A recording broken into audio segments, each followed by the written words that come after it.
The Game of Life and How to Play It by Florence Scovel Shinn. Chapter 1. The Game. Most people consider life a battle, but it is not a battle, it is a game. It is a game, however, which cannot be played successfully without the knowledge of spiritual law. And the Old and the New Testaments give the rules of the game with wonderful clearness. Jesus Christ taught that it was a great game of giving and receiving. Whatsoever a man soweth, that shall he also reap. This means that whatever man sends out in word or deed will return to him. What he gives, he will receive. If he gives hate, he will receive hate. If he gives love, he will receive love. If he gives criticism, he will receive criticism. If he lies, he will be lied to. If he cheats, he will be cheated. We are taught also that the imaging faculty plays a leading part in the game of life. Keep thy heart, or imagination, with all diligence, for out of it are the issues of life. Proverbs 4:23. This means that what man images, sooner or later externalizes in his affairs. I know of a man who feared a certain disease. It was a very rare disease and difficult to get, but he pictured it continually and read about it until it manifested in his body, and he died, the victim of distorted imagination. So we see, to play successfully the game of life, we must train the imaging faculty. A person with an imaging faculty trained to image only good brings into his life every righteous desire of his heart. Health, wealth, love, friends, perfect self-expression, his highest ideals. The imagination has been called the scissors of the mind, and it is ever cutting, day by day, the pictures man sees there, and sooner or later he meets his own creations in his outer world. To train the imagination successfully, man must understand the workings of his mind. The Greeks said, "Know thyself." There are three departments of the mind: the subconscious, conscious, and superconscious. The subconscious is simply power without direction. It is like steam or electricity, and it does what it is directed to. It has no power of induction. Whatever man feels deeply or images clearly is impressed upon the subconscious mind and carried out in minutest detail. For example, a woman I know, when a child, always made believe she was a widow. She dressed up in black clothes and wore a long black veil, and people thought she was very clever and amusing. She grew up and married a man with whom she was deeply in love. In a short time he died, and she wore black and a sweeping veil for many years. The picture of herself as a widow was so impressed upon the subconscious mind, and in due time worked itself out regardless of the havoc created. The conscious mind has been called mortal or carnal mind. It is the human mind and sees life as it appears to be. It sees death, disaster, sickness, poverty, and the limitation of every kind, and it impresses the subconscious. The superconscious mind is the God mind within each man and is the realm of perfect ideas. In it is the perfect pattern spoken of by Plato, the divine design, for there is a divine design for each person. There is a place that you are to fill and no one else can fill, something you are to do which no one else can do. There is a perfect picture of this in the superconscious mind. It usually flashes across the conscious as an unattainable ideal, something too good to be true. In reality, it is man's true destiny, or destination, flashed to him from the infinite intelligence which is within himself. Many people, however, are in ignorance of their true destinies and are striving for things and situations which do not belong to them and would only bring failure and dissatisfaction if attained. For example, a woman came to me and asked me to speak the word that she would marry a certain man with whom she was very much in love. She called him A.B. I replied that this would be a violation of spiritual law, but that I would speak the word for the right man, the divine selection, the man who belonged to her by divine right. I added, if A.B. is the right man, you can't lose him, and if he isn't, you will receive his equivalent. She saw A.B. frequently, but no headway was made in their friendship. One evening she called and said, "Do you know, for the last week A.B. hasn't seemed so wonderful to me." I replied, "Maybe he is not the divine selection. Another man may be the right one." Soon after that she met another man who fell in love with her at once and who said she was his ideal. In fact, he said all the things that she had always wished A.B. would say to her. She remarked, it was quite uncanny. She soon returned to his love and lost all interest in A.B. This shows the law of substitution. A right idea was substituted for a wrong one. Therefore, there was no loss or sacrifice involved. Jesus Christ said, "Seek ye first the kingdom of God and his righteousness, and all these things shall be added unto you." And he said the kingdom was within man. The kingdom is the realm of right ideas, or the divine pattern. Jesus Christ taught that man's words played a leading part in the game of life. By your words ye are justified, and by your words ye are condemned. Many people have brought disaster into their lives through idle words. For example, a woman once asked me why her life was now one of poverty, of limitation. Formerly she had a home, was surrounded by beautiful things, and had plenty of money. We found she had often tired of the management of her home, and had said repeatedly, "I'm sick and tired of things. I wish I lived in a trunk." And she added, "Today I am living in that trunk." She had spoken herself into a trunk. The subconscious mind has no sense of humor, and people often joke themselves into unhappy experiences. For example, a woman who had a great deal of money joked continually about getting ready for the poorhouse. In a few years she was almost destitute, having impressed the subconscious mind with a picture of lack and limitation. Fortunately, the law works both ways, and a situation of lack may be changed to one of plenty. For example, a woman came to me one hot summer's day for a treatment for prosperity. She was worn out, dejected, and discouraged. She said she possessed just $8 in the world. I said, "Good, we'll bless the $8 and multiply them as Jesus Christ multiplied the loaves and the fishes." For he taught that every man had the power to bless and to multiply, to heal and to prosper. She said, "What shall I do next?" I replied, "Follow intuition. Have you a hunch to do anything or to go anywhere?"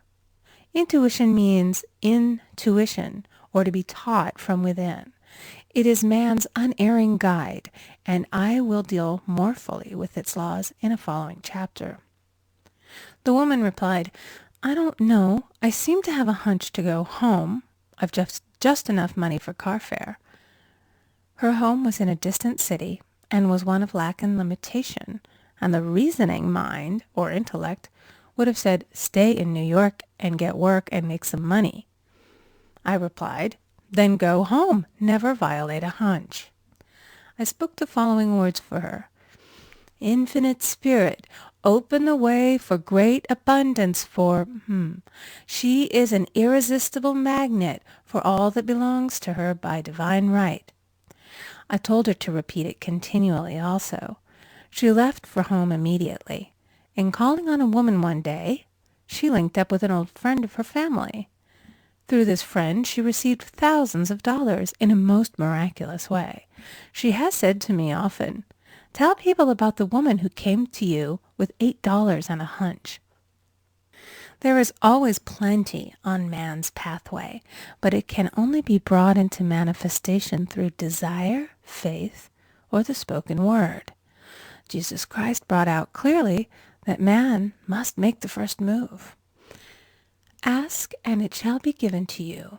Seek, and ye shall find. Knock, and it shall be opened unto you. Matthew 7:7. In the Scriptures we read, concerning the works of my hands, command ye me. Infinite intelligence, God, is ever ready to carry out man's smallest or greatest demands. Every desire, uttered or unexpressed, is a demand. We are often startled by having a wish suddenly fulfilled. For example, one Easter, having seen many beautiful rose trees in the florist's windows, I wished I would receive one, and for an instant saw it mentally being carried in the door. Easter came, and with it a beautiful rose tree. I thanked my friend the following day and told her it was just what I had wanted. She replied, I didn't send you a rose tree. I sent you lilies. The man had mixed the order and sent me a rose tree simply because I had started the law in action, and I had to have a rose tree. Nothing stands between man and his highest ideals and every desire of his heart but doubt and fear.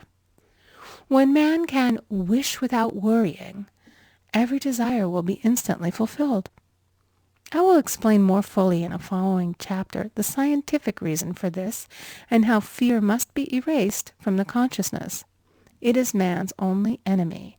Fear of lack, fear of failure, fear of sickness, fear of loss, and a feeling of insecurity on some plane. Jesus Christ said, Why are ye fearful, O ye of little faith? Matthew 8:26.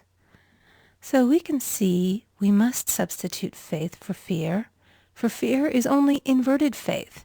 It is faith in evil instead of good. The object of the game of life is to see clearly one's good and to obliterate all mental pictures of evil. This must be done by impressing the subconscious mind with a realization of good. A very brilliant man who has attained great success told me he had suddenly erased all fear from his consciousness by reading a sign which hung in a room. He saw printed in large letters this statement, Why worry? It will probably never happen. These words were stamped indelibly upon his subconscious mind, and he now has a firm conviction that only good can come into his life, and therefore only good can manifest. In the following chapter, I will deal with the different methods of impressing the subconscious mind. It is man's faithful servant, but one must be careful to give it the right orders. Man has ever a silent listener at his side, his subconscious mind. Every thought, every word is impressed upon it and carried out in amazing detail. It is like a singer making a record on the sensitive disc of the phonographic plate. Every note and tone of the singer's voice is registered. If he coughs or hesitates, it is registered also. So let us break all the old bad records in the subconscious mind, the records of our lives which we do not wish to keep, and make new and beautiful ones. Speak these words aloud with power and conviction. I now smash and demolish by my spoken word every untrue record in my subconscious mind. They shall return to the dust heap of their native nothingness, for they came from my own vain imaginings. I now make my perfect records through the Christ within, the records of health, wealth, love, and perfect self-expression. This is the square of life, the game completed. In the following chapters, I will show how man can change his conditions by changing his words. Any man who does not know the power of the word is behind the times. Death and life are in the power of the tongue. Proverbs 18:21. End of Chapter 1. The Game of Life and How to Play It by Florence Scovel Shinn. Chapter 2. the law of prosperity. Yea, the Almighty shall be thy defense, and thou shalt have plenty of silver. One of the greatest messages given to the race through the scriptures is that God is man's supply, and that man can release through his spoken word all that belongs to him by divine right. He must, however, have perfect faith in his spoken word. Isaiah said, My word shall not return unto me void, but shall accomplish that whereunto it is sent. We know now that words and thoughts are a tremendous vibratory force, ever molding man's body and affairs. A woman came to me in great distress and said she was to be sued on the 15th of the month for $3,000. She knew no way of getting the money and was in despair. I told her that God was her supply, and that there is a supply for every demand. So I spoke the word. I gave thanks that the woman would receive $3,000 at the right time in the right way. I told her she must have perfect faith and act her perfect faith. The 15th came, but no money had materialized. She called me on the phone and asked what she was to do. I replied, It is Saturday, so they won't sue you today. Your part is to act rich, thereby showing perfect faith that you will receive it by Monday. She asked me to lunch with her to keep her courage. When I joined her at a restaurant, I said, This is no time to economize. Order an expensive luncheon and act as if you have already received the $3,000. All things whatsoever ye ask in prayer, believing ye shall receive. You must act as if you had already received. The next morning she called me on the phone and asked me to stay with her during the day. I said, No, you are divinely protected and God is never too late. In the evening she phoned again, greatly excited, and said, My dear, a miracle has happened. I was sitting in my room this morning when the doorbell rang. I said to the maid, Don't let anyone in. The maid, however, looked out the window and said, It's your cousin with the long white beard. So I said, Call him back. I would like to see him. And he was just turning the corner when he heard the maid's voice, and he came back. He talked for about an hour, and just as he was leaving, he said, Oh, by the way, how are finances? I told him I needed the money, and he said, Why, my dear, I will give you $3,000 the first of the month. I didn't like to tell him that I was going to be sued. What shall I do? I won't receive it till the first of the month, and I must have it tomorrow. I said, I'll keep on treating. I said, Spirit is never too late. I give thanks that she has received the money on the invisible plane and that it manifests on time. The next morning, her cousin called her up and said, Come to my office this morning, and I will give you the money. That afternoon, she had $3,000 to her credit in the bank and wrote checks as rapidly as her excitement would permit. If one asks for success and prepares for failure, he will get the situation he has prepared for. For example, a man came to me asking me to speak the word that a certain debt would be wiped out. I found he spent his time planning what he would say to the man when he did not pay his bill, therefore neutralizing my words. He should have seen himself paying the debt. We have a wonderful illustration of this in the Bible, relating to the 3 kings who were in the desert, without water for their men and horses. They consulted the prophet Elisha, who gave them this astonishing message. Thus saith the Lord, Ye shall not see wind, neither shall ye see rain, yet make this valley full of ditches. Man must prepare for the thing he has asked for when there isn't the slightest sign of it in sight.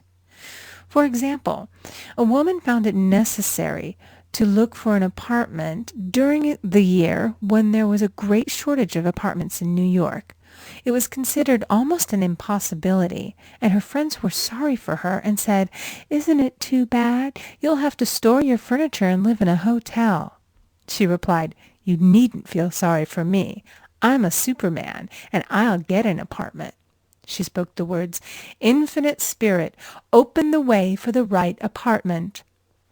She knew there was a supply for every demand, and that she was unconditioned, working on the spiritual plane, and that one with God is a majority.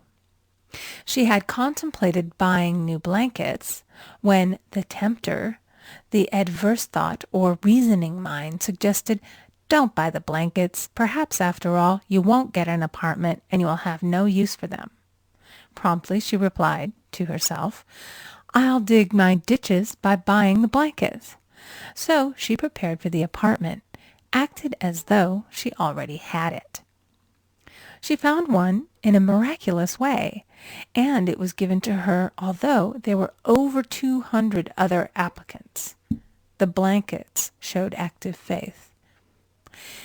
It is needless to say that the ditches dug by the 3 kings in the desert were filled to overflowing. Read 2 Kings. Getting into the spiritual swing of things is no easy matter for the average person. The adverse thoughts of doubt and fear surge from the subconscious. They are the army of the aliens, which must be put to flight. This explains why it is so often darkest before the dawn. A big demonstration is usually preceded by tormenting thoughts. Having made a statement of high spiritual truth, one challenges the old beliefs in the subconscious, and error is exposed to be put out. This is the time when one must make his affirmations of truth repeatedly, and rejoice and give thanks that he has already received. "Before ye call, I shall answer." This means that every good and perfect gift is already man's, awaiting his recognition. Man can only receive what he sees himself receiving. The children of Israel were told that they could have all the land they could see. This is true of every man. He has only the land within his own mental vision. Every great work, every big accomplishment has been brought into manifestation through holding to the vision, and often just before the big achievement comes apparent failure and discouragement. The children of Israel, when they reached the promised land, were afraid to go in, for they said it was filled with giants who made them feel like grasshoppers. "And there we saw the giants, and we were in our own sight as grasshoppers." This is almost every man's experience.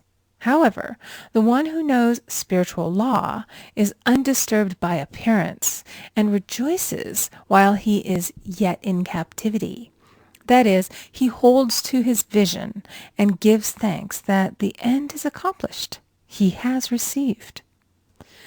Jesus Christ gave a wonderful example of this. He said to his disciples, "Say not ye, there are yet 4 months, and then cometh the harvest? Behold, I say unto you, lift up your eyes, and look on the fields, for they are ripe already to harvest." His clear vision pierced the world of matter, and he saw clearly the 4th-dimensional world, things as they really are, perfect and complete in divine mind. So man must ever hold the vision of his journey's end and demand the manifestation of that which he has already received. It may be his perfect health, love, supply, self-expression, home, or friends. They are all finished and perfect ideas registered in divine mind, man's own superconscious mind, and must come through him, not to him. For example, a man came to me asking for treatments for success. It was his imperative that he raise, within a certain time, $50,000 for his business. The time limit was almost up when he came to see me in despair. No one wanted to invest in his enterprise, and the bank had flatly refused a loan. I replied, "I suppose you lost your temper while at the bank, therefore your power. You can control any situation if you first control yourself." "Go back to the bank," I added, "and I will treat." My treatment was, You are identified in love with the spirit of everyone connected with the bank. Let the divine idea come out of this situation." He replied, "Woman, you are talking about an impossibility. Tomorrow is Saturday. The bank closes at 12, and my train won't get me there until 10, and the time limit is up tomorrow, and anyway they won't do it. It's too late." I replied, "God doesn't need any time and is never too late. With him, all things are possible." I added, "I don't know anything about business, but I know all about God." He replied, "It all sounds fine when I sit here listening to you, but when I go out, it's terrible." He lived in a distant city, and I did not hear from him for a week. Then came a letter. It read, "You were right. I raised the money, and I will never again doubt the truth of all that you have told me." I saw him a few weeks later, and I said, "What happened? You evidently had plenty of time after all." He replied, "My train was late, and I got there just 15 minutes to 12. I walked into the bank quietly, and I said, 'I have come for the loan.' And they gave it to me without a question." It was the last 15 minutes of the time allotted to him, and Infinite Spirit was not too late. In this instance, the man could never have demonstrated alone. He needed someone to help him hold the vision. This is what one man can do for another. Jesus Christ knew the truth of this when he said, "If two of you shall agree on earth as touching anything that they shall ask, it shall be done for them of my Father which is in heaven." One gets too close to his own affairs and becomes doubtful and fearful. The friend or healer sees clearly the success, health, or prosperity and never wavers because he is not close to the situation.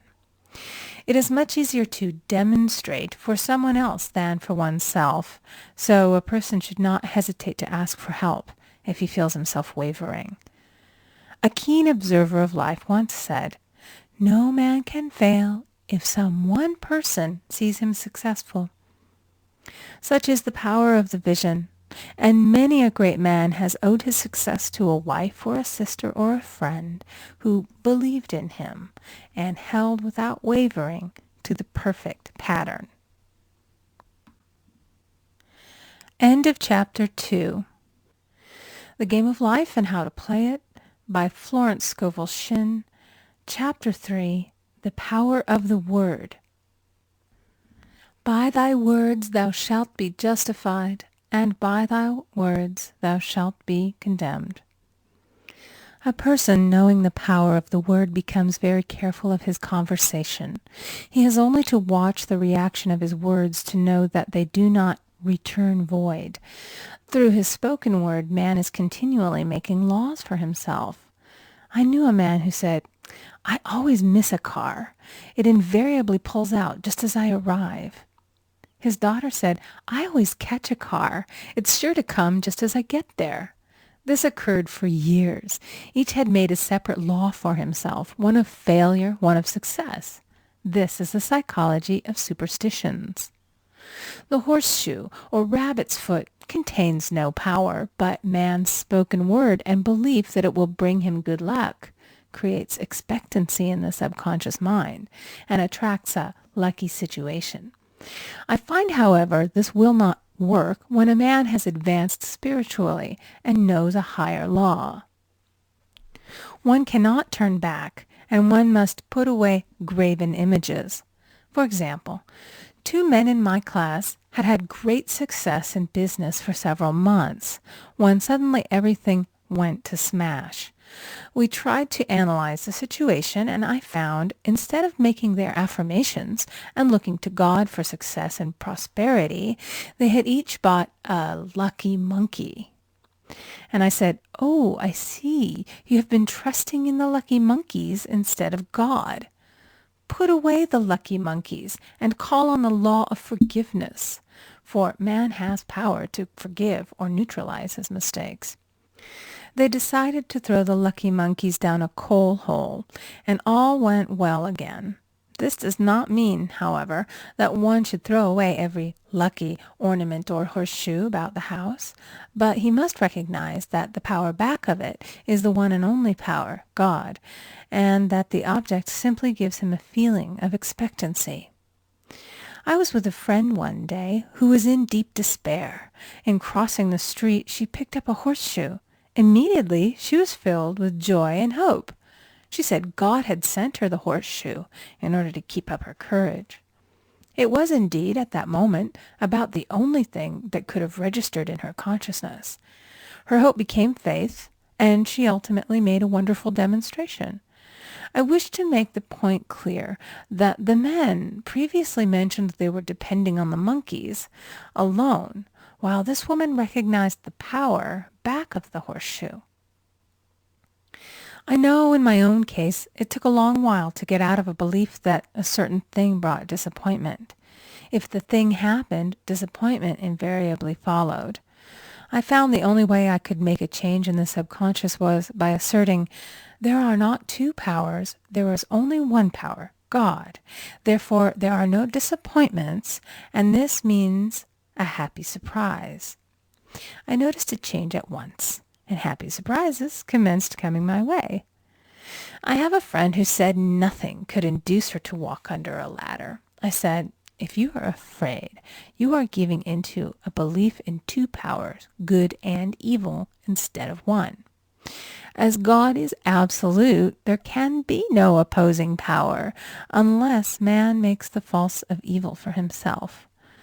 To show you believe in only one power, God, and that there is no power or reality in evil, walk under the next ladder you see. Soon after, she went to her bank. She wished to open her box in the safety deposit vault, and there stood a ladder on her pathway. It was impossible to reach the box without passing under the ladder. She quailed with fear and turned back. She could not face the lion on her pathway. However, when she reached the street, my words rang in her ears, and she decided to turn and walk under it. It was a big moment in her life, for ladders had held her in bondage for years. She retraced her steps to the vault, and the ladder was no longer there. This so often happens. If one is willing to do a thing that he is afraid to do, he does not have to. It is the law of non-resistance, which is so little understood. Someone has said that courage contains genius and magic. Face a situation fearlessly, and there is no situation to face. It falls away of its own weight. The explanation is that fear attracted the ladder on the woman's pathway, and fearlessness removed it.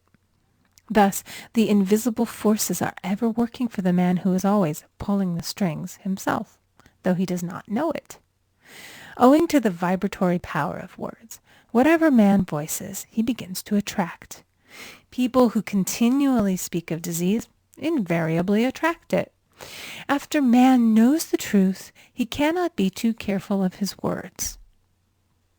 For example, I have a friend who often says on the phone, "Do come to see me and have a fine old-fashioned chat." This old-fashioned chat means an hour of about 500 to 1,000 destructive words, the principal topics being loss, lack, failure, and sickness. I reply, "No, thank you. I've had enough old-fashioned chats in my life. They are too expensive, but I will be glad to have a new-fashioned chat and talk about what we want, not what we don't want." There is an old saying that man only dares to use his words for three purposes: to heal, bless, or prosper. What man says of others will be said of him, and what he wishes for another he is wishing for himself. Curses like chickens come home to roost. If a man wishes someone bad luck, he is sure to attract bad luck himself. If he wishes to aid someone to success, he is wishing and aiding himself to success.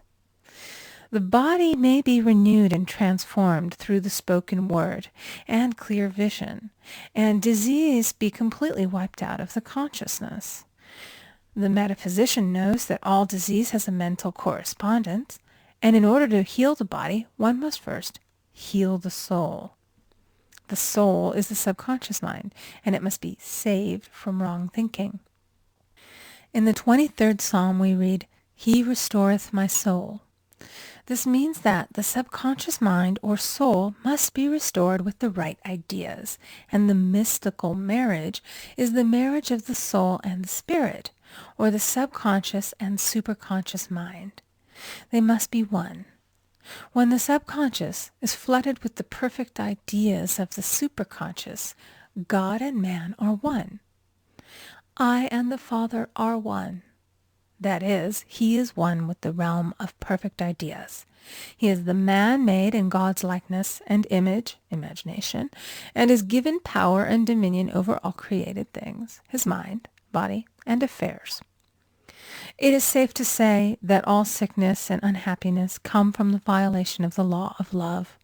A new commandment I give unto you, love one another. And in the game of life, love or goodwill takes every trick. For example, a woman I know had, for years, an appearance of a terrible skin disease. The doctors told her it was incurable, and she was in despair. She was on the stage, and she feared she would soon have to give up her profession, and she had no other means of support. She, however, procured a good engagement, and on the opening night made a great hit. She received flattering notices from the critics and was joyful and elated. The next day she received a notice of dismissal. A man in the cast had been jealous of her success and had caused her to be sent away. She felt hatred and resentment taking complete possession of her, and she cried out, "Oh God, don't let me hate that man." That night she worked for hours in the silence. She said, "I soon came into very deep silence. I seemed to be at peace with myself, with the man, and with the whole world. I continued this for 2 following nights, and on the 3rd day I found I was healed completely of the skin disease." In asking for love or goodwill, she had fulfilled the law, for love is the fulfilling of the law, and the disease, which came from the subconscious resentment, was wiped out. Continual criticism produces rheumatism, as critical, inharmonious thoughts cause unnatural deposits in the blood which settle in the joints. False growths are caused by jealousy, hatred, unforgiveness, fear, etc. Every disease is caused by a mind not at ease. I said once in my class, there is no use asking anyone, "What's the matter with you?" We might as well just say, "Who's the matter with you?" Unforgiveness is the most prolific cause of disease. It will harden arteries or liver and affect the eyesight. In its train are endless ills. I called on a woman one day who said she was ill from having eaten a poisoned oyster. I replied, "Oh no, the oyster was harmless. You poisoned the oyster. What's the matter with you?" She answered, "Oh, about 19 people." She had quarreled with 19 people and had become so inharmonious that she attracted the wrong oyster. Any inharmony on the external indicates there is mental inharmony. As the within, so the without. Man's only enemies are within himself, and a man's foes shall be they of his own household. Personality is one of the last enemies to be overcome, as this planet is taking its initiation in love. It was Christ's message, peace on earth, goodwill toward man. The enlightened man, therefore, endeavors to perfect himself upon his neighbor. His work is within himself, to send out goodwill and blessings to every man, and the marvelous thing is that if one blesses a man, he has no power to harm him. For example, a man came to me asking him to treat for success in business. He was selling machinery, and a rival appeared on the scene with what he proclaimed was a better machine, and my friend feared defeat. I said, "First of all, we must wipe out all fear and know that God protects your interests and that the divine idea must come out of the situation. That is, the right machine will be sold by the right man to the right man. And I added, don't hold one critical thought toward that man. Bless him all day and be willing not to sell your machine if it isn't the divine idea. So he went to the meeting, fearless and non-resistant, and blessing the other man. He said the outcome was very remarkable. The other man's machine refused to work, and he sold his without the slightest difficulty. But I say unto you, love your enemies, bless them that curse you, do good to them that hate you, and pray for them which spitefully use you and persecute you. Goodwill produces a great aura of protection about the one who sends it, and no weapon that is formed against him shall prosper. In other words, love and goodwill destroy the enemies within oneself. Therefore, one has no enemies on the external. There is peace on earth for him who sends goodwill to man. End of chapter 3. The Game of Life and How to Play It by Florence Scovel Shinn. Chapter 4. The Law of Non-Resistance. Resist not evil. Be not overcome of evil, but overcome evil with good. Nothing on earth can resist an absolutely non-resistant person. The Chinese say that water is the most powerful element because it is perfectly non-resistant. It can wear away a rock and sleep away all before it. Jesus Christ said, resist not evil, for he knew in reality there is no evil, therefore nothing to resist. Evil has come of man's vain imagination, or a belief in two powers, good and evil. There is an old legend that Adam and Eve ate of Maya, the tree of illusion, and saw two powers instead of one power, God. Therefore, evil is a false law man has made for himself through psychoma, or soul sleep. Soul sleep means that man's soul has been hypnotized by the race belief of sin, sickness, and death, etc., which is carnal or mortal thought, and his affairs have outpictured his illusions. We have read in the preceding chapter that man's soul is his subconscious mind, and whatever he feels deeply, good or bad, is outpictured by that faithful servant. His body and affairs show forth what he has been picturing. The sick man has pictured sickness, the poor man poverty, the rich man wealth. Young people often say, "Why does a little child attract illness when it is too young to even know what it means?" I answer that children are sensitive and receptive to the thoughts of others about them, and often outpicture the fears of their parents. I heard a metaphysician once say, "If you do not run your subconscious mind yourself, someone else will run it for you." Mothers often, unconsciously, attract illness and disaster to their children by continually holding them in thoughts of fear and watching for symptoms. For example, a friend asked a woman if her little girl had had the measles. She replied promptly, "Not yet." This implied that she was expecting the illness and therefore preparing the way for what she did not want for herself and child. However, the man who is centered and established in his right thinking, the man who sends out only goodwill to his fellow man, and who is without fear, cannot be touched or influenced by the negative thoughts of others. In fact, he could then receive only good thoughts, as he himself sends forth only good thoughts. Resistance is hell, for it places man in a state of torment. A metaphysician once gave me a wonderful recipe for taking every trick in the game of life. It is the acme of non-resistance. He gave it in this way. At one time in my life, I baptized children, and of course they had many names. Now I no longer baptize children, but I baptize events. But I give every event the same name. If I have a failure, I baptize it success.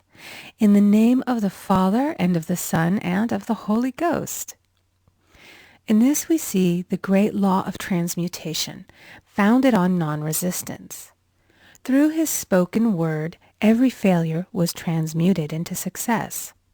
For example, a woman who required money, who knew the spiritual law of opulence, was thrown continually in a business way with a man who made her feel very poor. He talked lack and limitation, and she commenced to catch his poverty thoughts. So she disliked him and blamed him for her failure.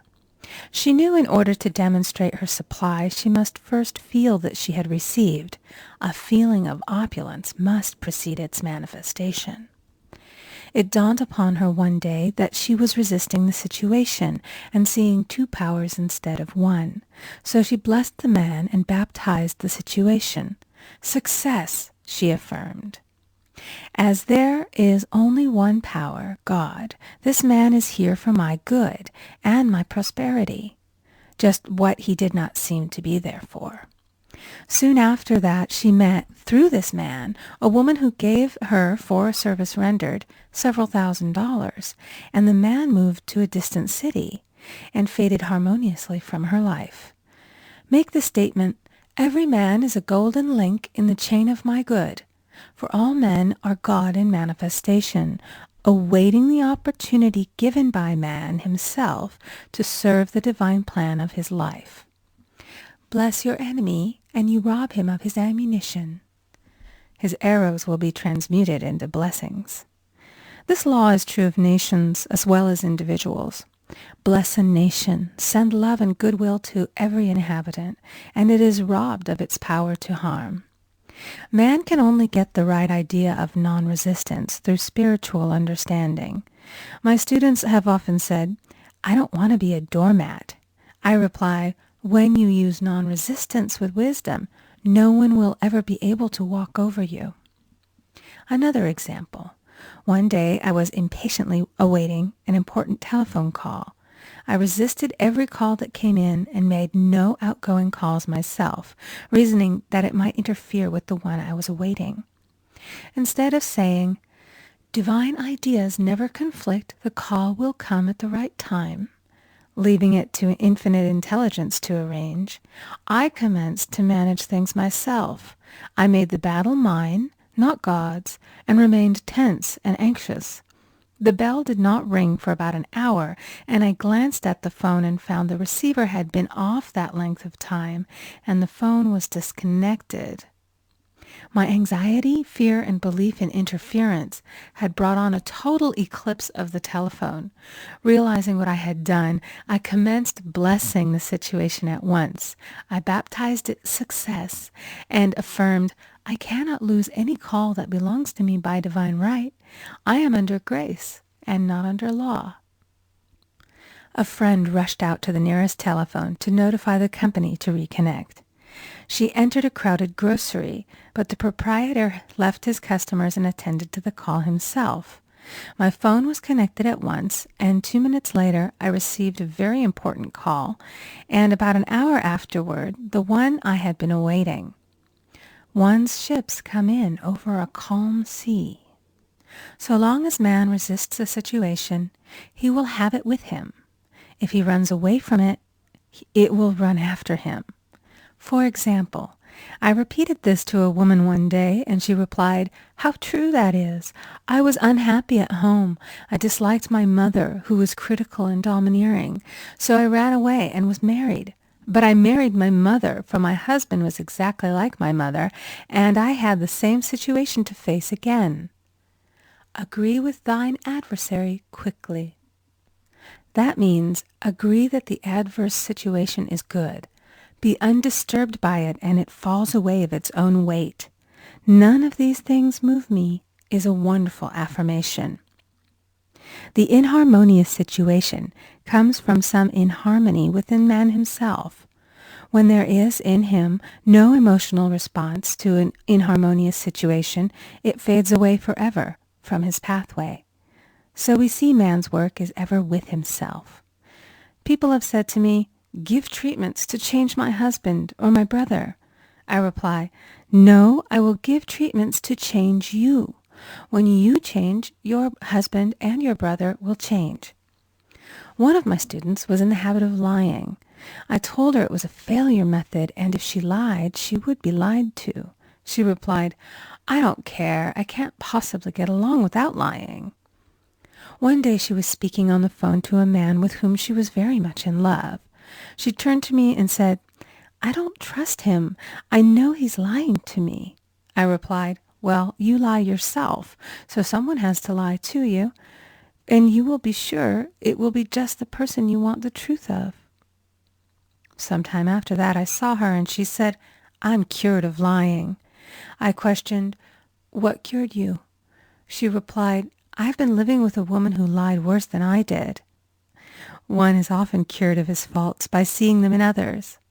Life is a mirror, and we find only ourselves reflected in our associates. Living in the past is a failure method and a violation of spiritual law. Jesus Christ said, behold, now is the accepted time. Now is the day of salvation. Lot's wife looked back and was turned into a pillar of salt. The robbers of time are the past and the future. Man should bless the past and forget it, if it keeps him in bondage, and bless the future, knowing it has in store for him endless joys, but live fully in the now. For example, a woman came to me complaining that she had no money with which to buy Christmas gifts. She said, last year was so different. I had plenty of money and gave lovely presents, and this year I scarcely have a cent.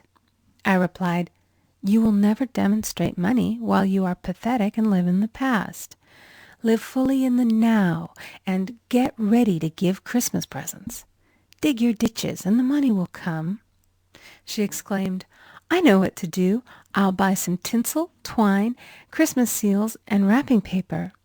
I replied, do that, and the presents will come and stick themselves to the Christmas seals.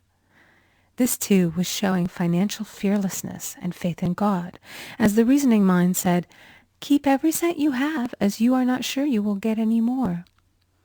She bought her seals, paper, and twine, and a few days before Christmas received a gift of several $100s. Buying the seals and twine had impressed the subconscious with expectancy and opened the way for the manifestation of the money. She purchased all the presents in plenty of time. Man must live suspended in the moment. Look well, therefore, to this day. Such is the salutation of the dawn.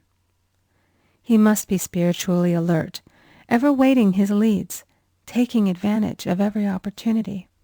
One day I said continually, silently, Infinite Spirit, don't let me miss a trick. And something very important was told to me that evening. It is most necessary to begin the day with the right words. Make an affirmation immediately upon waking. For example, Thy will be done this day. Today is a day of completion. I give thanks for this perfect day. Miracle shall follow miracle, and wonders shall never cease. Make this a habit, and one will see wonders and miracles come into his life. One morning I picked up a book and read, Look with wonder at that which is before you. It seemed to be my message for the day, so I repeated it again and again. Look with wonder at that which is before you. At about noon, a large sum of money was given to me, which I had been desiring for a certain purpose. In the following chapter, I will give affirmations that I have found most effective. However, one should never use an affirmation unless it is absolutely satisfying and convincing to his own consciousness. And often, an affirmative is changed to suit different people. For example, the following has brought success to many. I have a wonderful work in a wonderful way. I give wonderful service for wonderful pay. I gave the first 2 lines to one of my students, and she added the last 2. It made a most powerful statement, as there should always be perfect payment for perfect service, and a rhyme sinks easily into the subconscious. She went about singing it aloud, and soon did receive wonderful work in a wonderful way, and gave wonderful service for wonderful pay. Another student, a businessman, took it and changed the word to business. He repeated, I have a wonderful business in a wonderful way, and I give wonderful service for wonderful pay. That afternoon he made a $41,000 deal, though there had been no activity in his affairs for months. Every affirmation must be carefully worded and completely cover the ground. For example, I knew a woman who was in great need and made a demand for work. She received a great deal of work, but was never paid anything. She now knows to add wonderful service for wonderful pay. It is man's divine right to have plenty, more than enough. His barns should be full, and his cup should flow over. This is God's idea for man, and when man breaks down the barriers of lack in his own consciousness, the golden age will be his, and every righteous desire of his heart fulfilled. End of chapter 4. The Game of Life and How to Play It by Florence Scovel Shinn. Chapter 5, The Law of Karma and the Law of Forgiveness. Man receives only that which he gives. The game of life is a game of boomerangs. Man's thoughts, deeds, and words return to him sooner or later with astounding accuracy. This is the law of karma, which is Sanskrit for comeback. Whatsoever a man soweth, that shall he also reap. For example, a friend told me this story of herself, illustrating the law. She said, I make all my karma on my aunt. Whatever I say to her, someone says to me.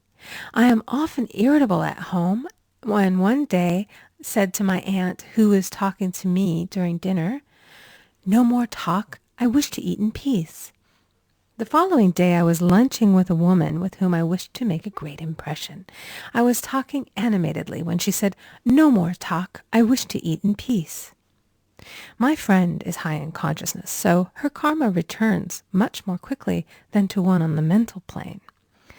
The more man knows, the more he is responsible for, and a person with a knowledge of spiritual law, which he does not practice, suffers greatly in consequence. The fear of the Lord, law, is the beginning of wisdom. If we read the word Lord, law, it will make many passages in the Bible much clearer. Vengeance is mine, I will repay, saith the Lord, law. It is the law which takes vengeance, not God. God sees man perfect, created in his own image, imagination, and given power and dominion. This is the perfect idea of man, registered in divine mind, awaiting man's recognition. For man can only be what he sees himself to be, and only attain what he sees himself attaining. Nothing ever happens without an onlooker, is an ancient saying. Man first sees his failure or success, his joy or sorrow, before it swings into visibility from the scenes set in his own imagination. We have observed this in the mother picturing disease for her child, or a woman seeing success for her husband. Jesus Christ said, and ye shall know the truth, and the truth shall make you free. So we see freedom from all unhappy conditions comes through knowledge, a knowledge of spiritual law. Obedience precedes authority, and the law obeys man when he obeys the law. The law of electricity must be obeyed before it becomes man's servant. When handled ignorantly, it becomes man's deadly foe. So with the laws of mind. For example, a woman with a strong personal will wished she owned a house which belonged to an acquaintance, and she often made mental pictures of herself living in the house. In the course of time, the man died, and she moved into the house.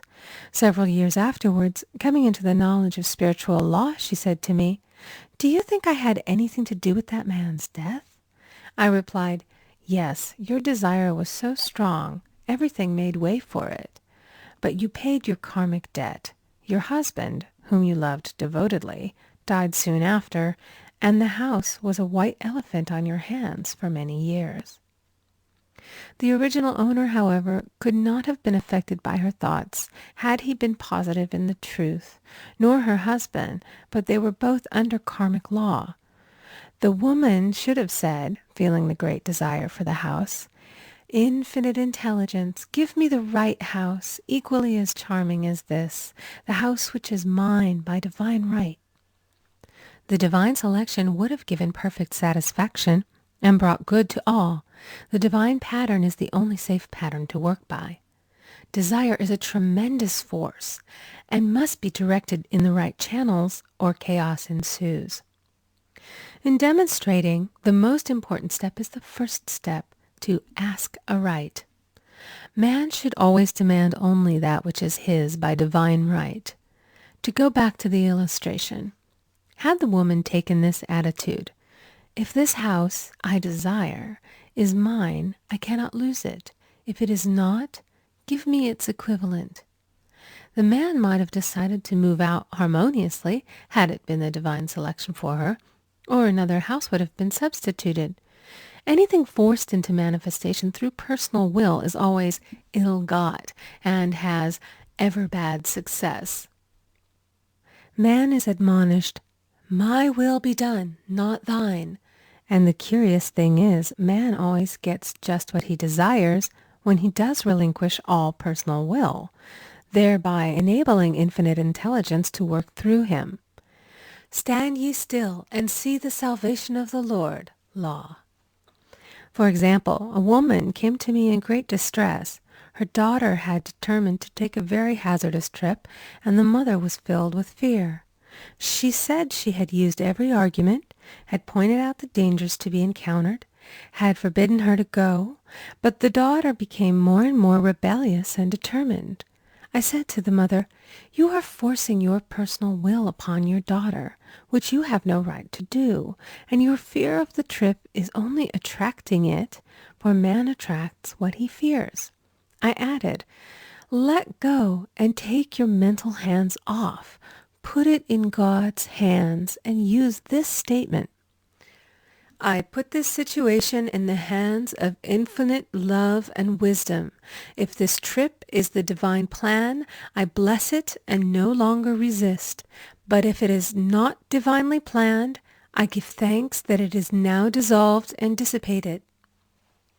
A day or two after that, her daughter said to her, "Mother, I have given up the trip," and the situation returned to its native nothingness. It is learning to stand still which seems so difficult for man. I will deal more fully with this law in the chapter on non-resistance.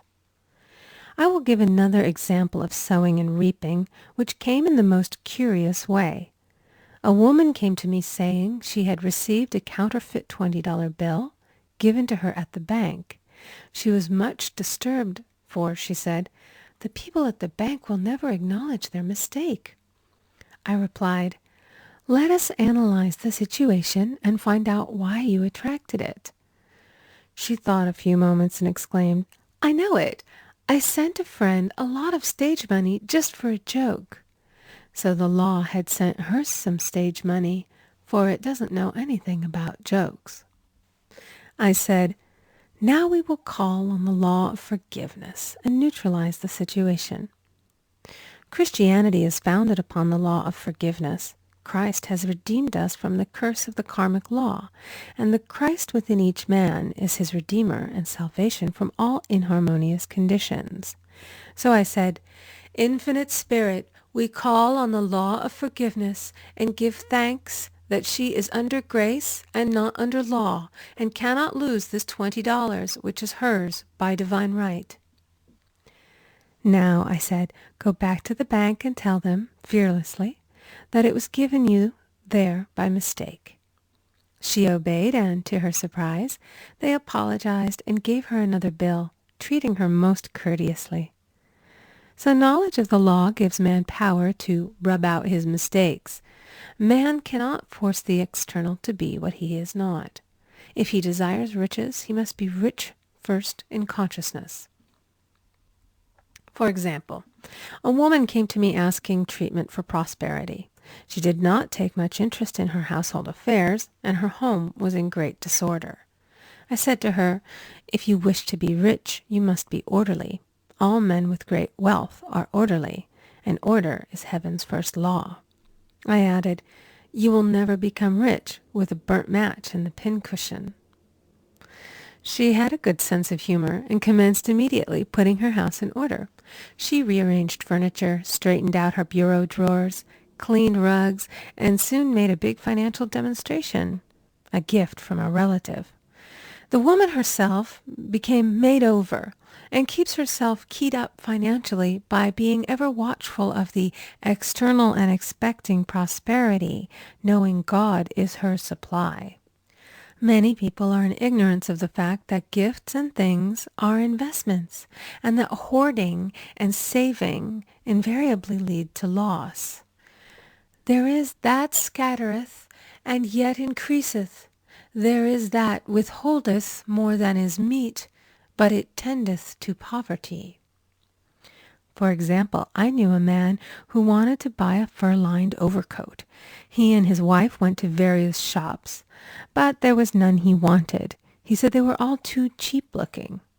At last he was shown one the salesman said was valued at $1,000, but which the manager would sell him for $500, as it was late in the season. His financial possessions amounted to about $700. The reasoning mind would have said, "You can't afford to spend nearly all you have on a coat." But he was very intuitive and never reasoned. He turned to his wife and said, "If I get this coat, I'll make a ton of money." So his wife consented, weakly. About a month later, he received a $10,000 commission. The coat made him feel so rich, it linked him with success and prosperity. Without the coat, he would not have received the commission. It was an investment, paying large dividends. If man ignores these leadings to spend or to give, the same amount of money will go in an uninteresting or unhappy way. For example, a woman told me on Thanksgiving Day she informed her family that they could not afford a Thanksgiving dinner. She had the money, but decided to save it. A few days later, someone entered her room and took from the bureau drawer the exact amount the dinner would have cost. The law always stands back of the man who spends fearlessly with wisdom. For example, one of my students was shopping with her little nephew. The child clamored for a toy, which she told him she could not afford to buy. She realized suddenly that she was seeking lack and not recognizing God as her supply. So she bought the toy and on her way home picked up in the street the exact amount of money she had paid for it. Man's supply is inexhaustible and unfailing when fully trusted, but faith or trust must precede the demonstration. "According to your faith be it unto you." Faith is the substance of things hoped for and the evidence of things not seen. For faith holds the vision steady, and the adverse pictures are dissolved and dissipated, and in due season we shall reap, if we faint not. Jesus Christ brought the good news, the gospel, that there was a higher law than the law of karma, and that law transcends the law of karma. It is the law of grace or forgiveness. It is the law which frees man from the law of cause and effect, the law of consequence. Under grace, not under law. We are told that on this plane, man reaps where he has not sown. The gifts of God are simply poured out upon him. All that the kingdom affords is his.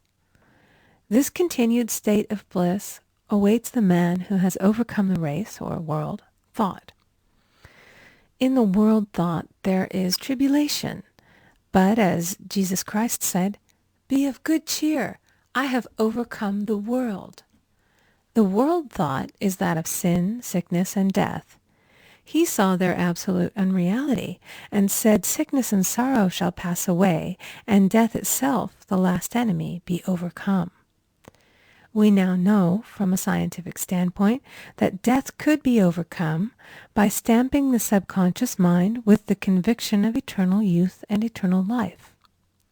The subconscious, being simply power without direction, carries out orders without questioning. Working under the direction of the superconscious, the Christ or God within man, the resurrection of the body would be accomplished. Man would no longer throw off his body in death. It would be transformed into the body electric, sung by Walt Whitman, for Christianity is founded upon the forgiveness of sins and an empty tomb. End of chapter 5. The Game of Life and How to Play It by Florence Scovel Shinn. Chapter 6. Casting the Burden. Impressing the Subconscious. When man knows his own powers and the workings of his mind, his great desire is to find an easy and quick way to impress the subconscious with good, for simply an intellectual knowledge of the truth will not bring results. In my own case, I found the easiest way is in casting the burden. A metaphysician once explained it in this manner. He said, "The only thing which gives anything weight in nature is the law of gravitation, and if a boulder could be taken high above the planet, there would be no weight in that boulder." And that is what Jesus Christ meant when he said, "My yoke is easy and my burden is light." He had overcome the world vibration and functioned in the fourth dimensional realm, where there is only perfection, completion, life, and joy. He said, "Come to me, all ye that labor and are heavy laden, and I will give you rest. Take my yoke upon you, for my yoke is easy and my burden is light." We are also told in the 55th Psalm to cast thy burden upon the Lord. Many passages in the Bible state that the battle is God's, not man's, and that man is always to stand still and see the salvation of the Lord. This indicates that the superconscious mind, or Christ within, is the department which fights man's battle and relieves him of his burdens.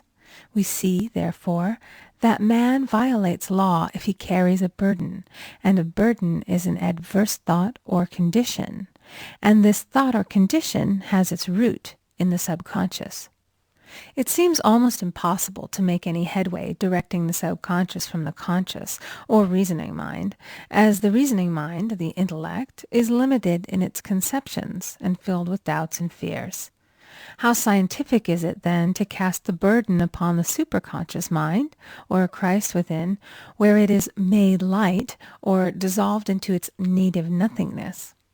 For example, a woman in urgent need of money may light upon the Christ within, the superconscious, with the statement, "I cast this burden of lack on the Christ within, and I go free to have plenty."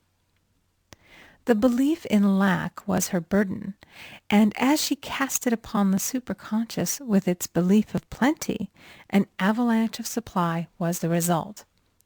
We read, "The Christ in you, the hope of glory." Another example. One of my students had been given a new piano, and there was no room in her studio for it until she had moved out the old one. She was in a state of perplexity. She wanted to keep the old piano, but knew of no place to send it. She became desperate, as the new piano was to be sent immediately. In fact, was on its way, with no place to put it. She said it came to her to repeat, "I cast this burden on the Christ within, and I go free."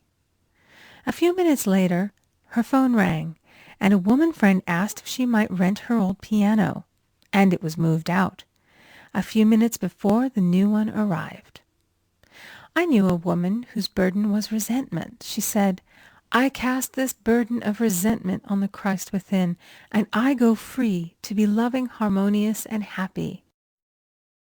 The almighty superconscious flooded the subconscious with love, and her whole life was changed. For years, resentment had held her in a state of torment and imprisoned her soul, the subconscious mind. The statement should be made over and over and over, sometimes for hours at a time, silently or audibly, with quietness but determination. I have often compared it to winding up a Victrola. We must wind ourselves up with spoken words. I have noticed in casting the burden, after a little while, one seems to see clearly. It is impossible to have clear vision while in the throes of carnal mind. Doubts and fear poison the mind and body, and imagination runs riot, attracting disaster and disease. In steadily repeating the affirmation, I cast this burden on the Christ within and go free, the vision clears, and with it a feeling of relief, and sooner or later comes the manifestation of good, be it health, happiness, or supply. One of my students once asked me to explain the darkness before the dawn. I referred in a preceding chapter to the fact that often, before the big demonstration, everything seems to go wrong, and deep depression clouds the consciousness. It means that out of the subconscious are rising the doubts and fears of the ages. These old derelicts of the subconscious rise to the surface, to be put out. It is then that man should clap his cymbals, like Jehoshaphat, and give thanks that he is saved, even though he seems surrounded by the enemy, the situation of lack or disease.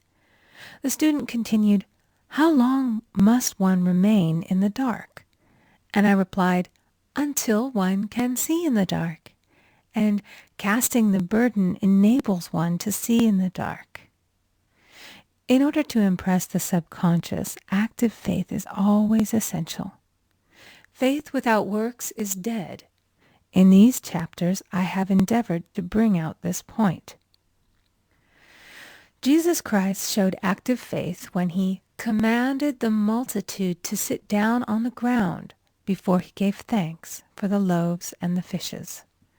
I will give another example showing how necessary this step is. In fact, active faith is the bridge over which man passes to his promised land. Through misunderstanding, a woman had been separated from her husband, whom she loved deeply. He refused all offers of reconciliation and would not communicate with her in any way. Coming into the knowledge of spiritual law, she denied the appearance of separation. She made this statement, there is no separation in divine mind. Therefore, I cannot be separated from the love and companionship which are mine by divine right. She showed active faith by arranging a place for him at the table every day, thereby impressing the subconscious with a picture of his return. Over a year passed, but she never wavered, and one day he walked in. The subconscious is often impressed through music. Music has a fourth-dimensional quality and releases the soul from imprisonment. It makes wonderful things seem possible and easy of accomplishment. I have a friend who uses her Victrola daily for this purpose. It puts her in perfect harmony and releases the imagination. Another woman often dances while making her affirmations. The rhythm and harmony of music and motion carry her words forth with tremendous power. The student must remember also not to despise the day of small things. Invariably, before a demonstration come signs of land. Before Columbus reached America, he saw birds and twigs, which showed him land was near. So it is with a demonstration, but often the student mistakes it for the demonstration itself and is disappointed. For example, a woman had spoken the word for a set of dishes. Not long afterwards, a friend gave her a dish which was old and cracked. She came to me and said, well, I asked for a set of dishes, and all I got was a cracked plate. I replied, the plate was only signs of land. It shows your dishes are coming. Look upon it as birds and seaweed. And not long afterwards, the dishes came. Continually making believe impresses the subconscious. If one makes believe he is rich and makes believe he is successful, in due time he will reap. Children are always making believe, and Except ye be converted, and become as little children, ye shall not enter the kingdom of heaven. For example, I know of a woman who was very poor, but no one could make her feel poor. She earned a small amount of money from rich friends who constantly reminded her of her poverty and to be careful and saving. Regardless of their admonitions, she would spend all her earnings on a hat or make someone a gift and be in a rapturous state of mind. Her thoughts were always centered on beautiful clothes and rings and things, but without envying others. She lived in the world of the wondrous, and only riches seemed real to her. Before long, she married a rich man, and the rings and things became visible. I do not know whether the man was the divine selection, but opulence had to manifest in her life, as she had imaged only opulence. There is no peace or happiness for man until he has erased all fear from the subconscious. Fear is misdirected energy and must be redirected or transmuted into faith. Jesus Christ said, "Why are ye fearful, O ye of little faith? All things are possible to him that believeth." I am asked so often by my students, "How can I get rid of fear?" I replied, by walking up to the thing you are afraid of. The lion takes its fierceness from your fear. Walk up to the lion, and he will disappear. Run away, and he runs after you. I have shown in previous chapters how the lion of lack disappeared when the individual spent money fearlessly, showing faith that God was his supply and therefore unfailing. Many of my students have come out of the bondage of poverty and are now bountifully supplied through losing all fear of letting money go out. The subconscious is impressed with the truth that God is the giver and the gift. Therefore, as one is one with the giver, he is one with the gift. A splendid statement is, "I now thank God the giver for God the gift." Man has so long separated himself from his good and his supply, through thoughts of separation and lack, that sometimes it takes dynamite to dislodge these false ideas from the subconscious, and the dynamite is a big situation. We see in the foregoing illustration how the individual was freed from his bondage by showing fearlessness. Man should watch himself hourly to detect if his motive for action is fear or faith. "Choose ye this day whom we shall serve," fear or faith. Perhaps one's fear is of personality. Then do not avoid the people feared. Be willing to meet them cheerfully, and they will either prove golden links in the chain of one's good, or disappear harmoniously from one's pathway. Perhaps one's fear is of disease or germs. Then one should be fearless and undisturbed in a germ-laden situation, and he would be immune. One can only contract germs while vibrating at the same rate as the germ, and fear drags men down to the level of the germ. Of course, the disease-laden germ is the product of carnal mind, as all thought must objectify. Germs do not exist in the superconscious or divine mind, therefore are the products of man's vain imagination. In the twinkling of an eye, man's release will come when he realizes there is no power in evil. The material world will fade away, and the fourth dimensional world, the world of the wondrous, will swing into manifestation. "And I saw a new heaven and a new earth, and there shall be no more death, neither sorrow nor crying, neither shall there be any more pain, for the former things are passed away." End of chapter 6. The Game of Life and How to Play It by Florence Scovel Shinn. Chapter 7. Love. Every man on this planet is taking his initiation in love.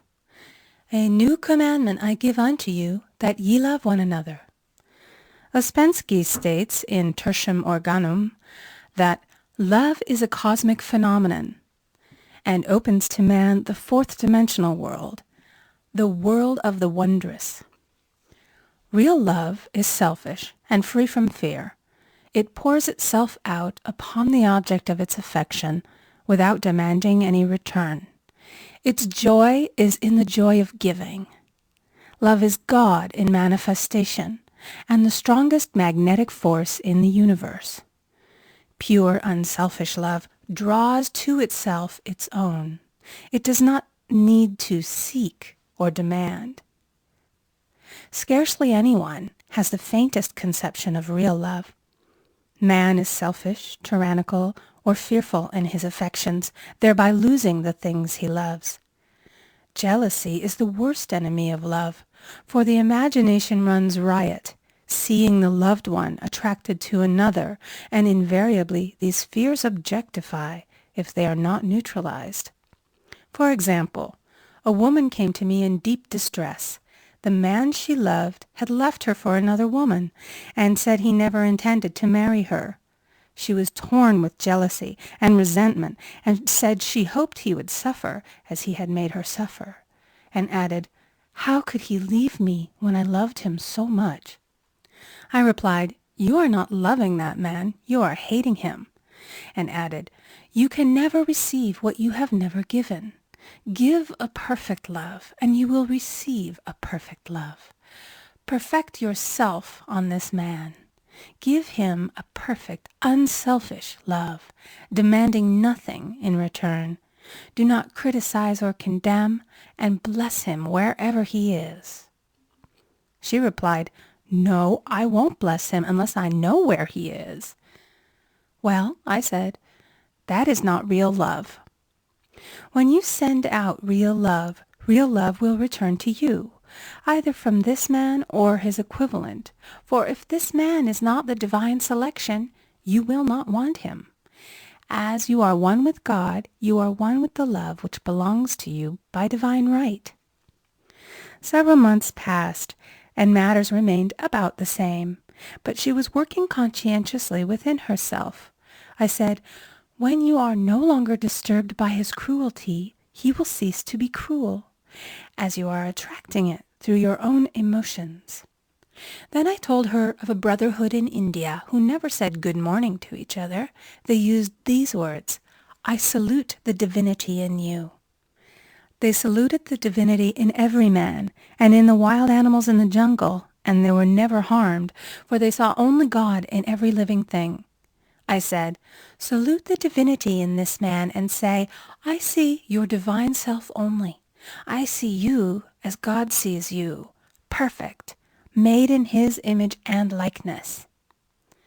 She found she was becoming more poised and gradually losing her resentment. He was a captain, and she always called him the Cap.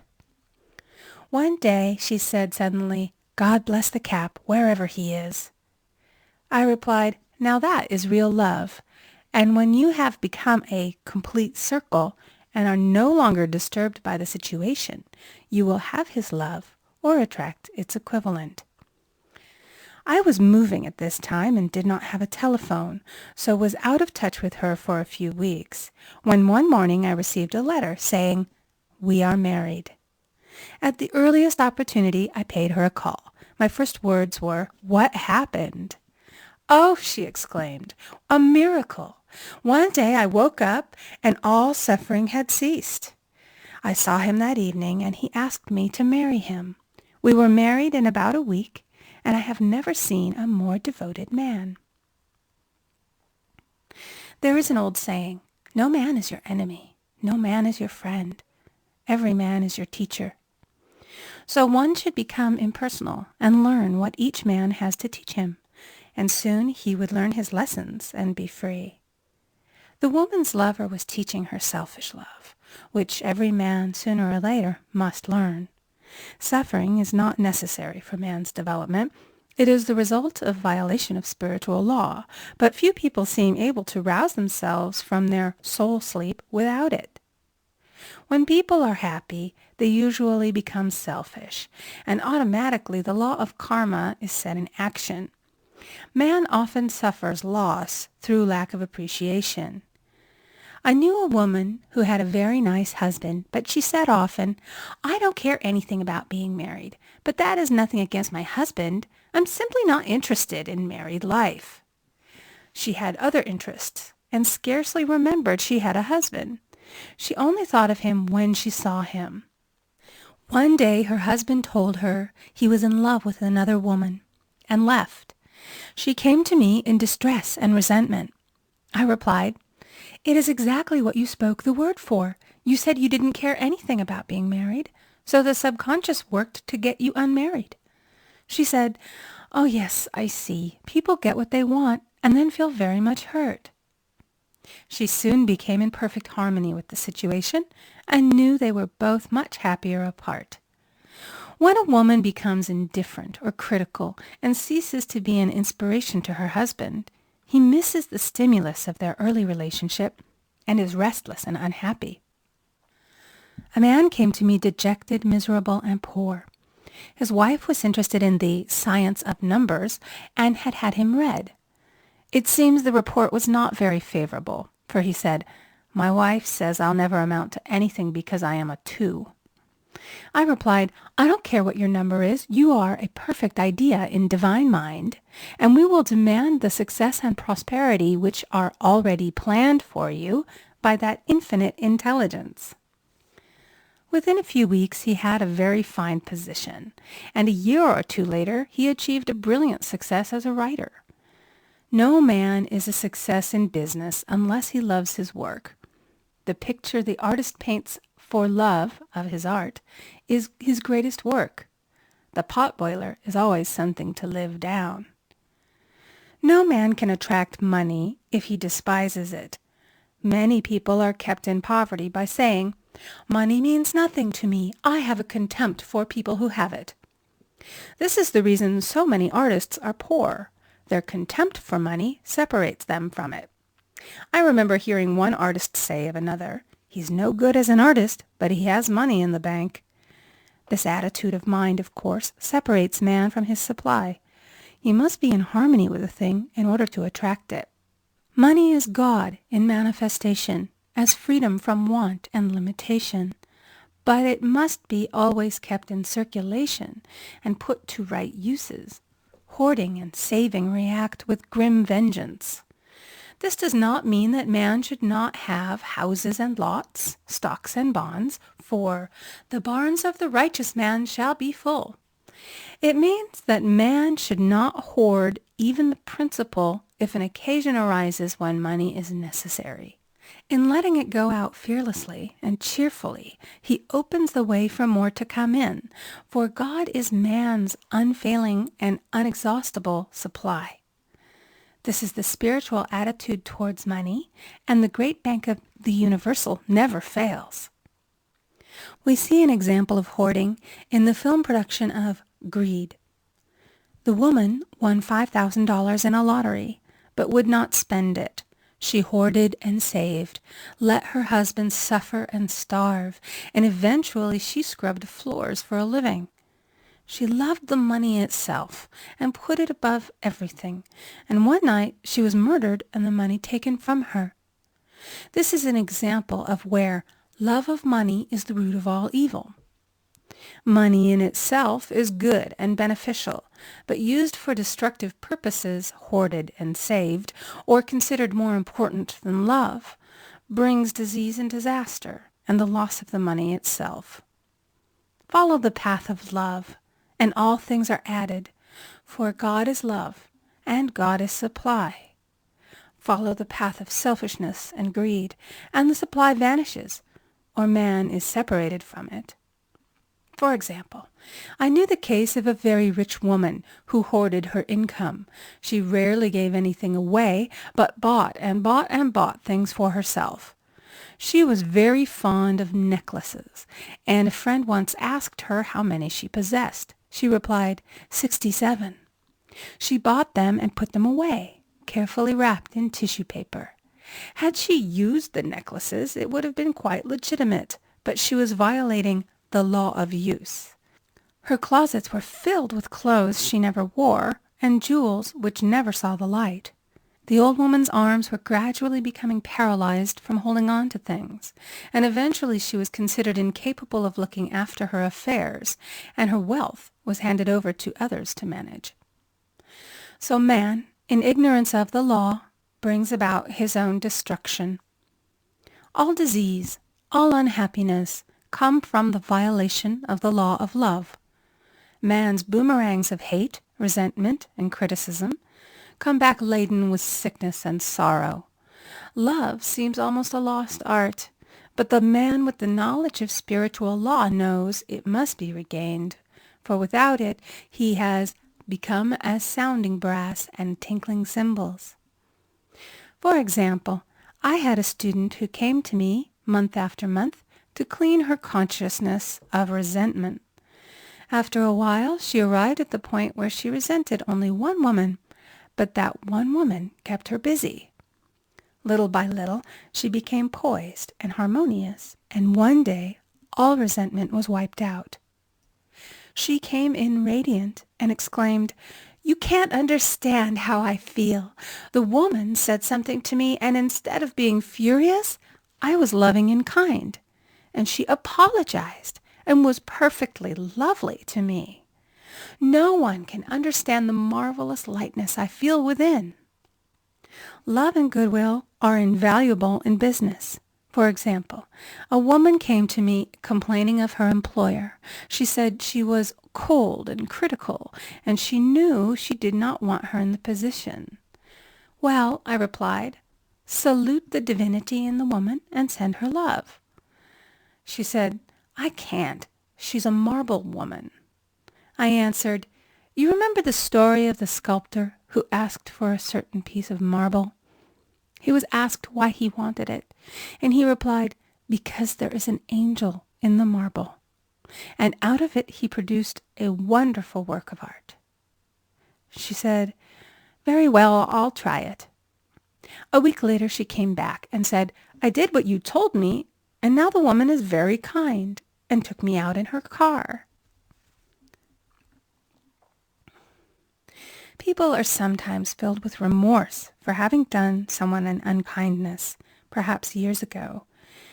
If the wrong cannot be righted, its effect can be neutralized by doing someone a kindness in the present. "This one thing I do, forgetting those things which are behind, and reaching forth unto those things which are before."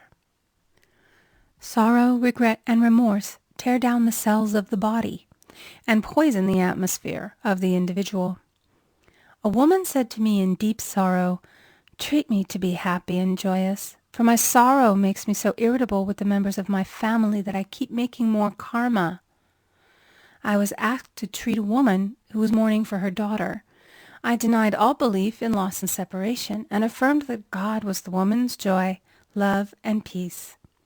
The woman gained her poise at once, but sent word by her son not to treat any longer, because she was so happy it wasn't respectable. So mortal mind loves to hang on to its griefs and regrets. I knew a woman who went about bragging of her troubles, so of course she always had something to brag about. The old idea was, if a woman did not worry about her children, she was not a good mother. Now we know that mother fear is responsible for many of the diseases and accidents which come into the lives of children. For fear pictures vividly the disease or situation feared, and these pictures objectify if not neutralized. Happy is the mother who can say sincerely that she puts her child in God's hands and therefore knows that he is divinely protected.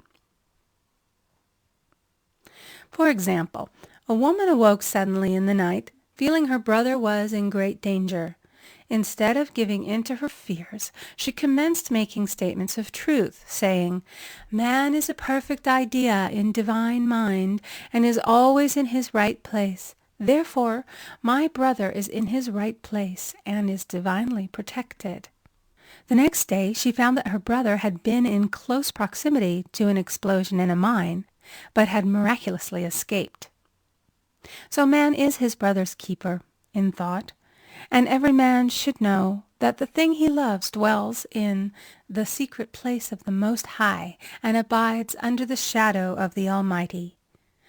There shall no evil befall thee, neither shall any plague come nigh thy dwelling. Perfect love casteth out fear. He that feareth is not made perfect in love. And love is the fulfilling of the law.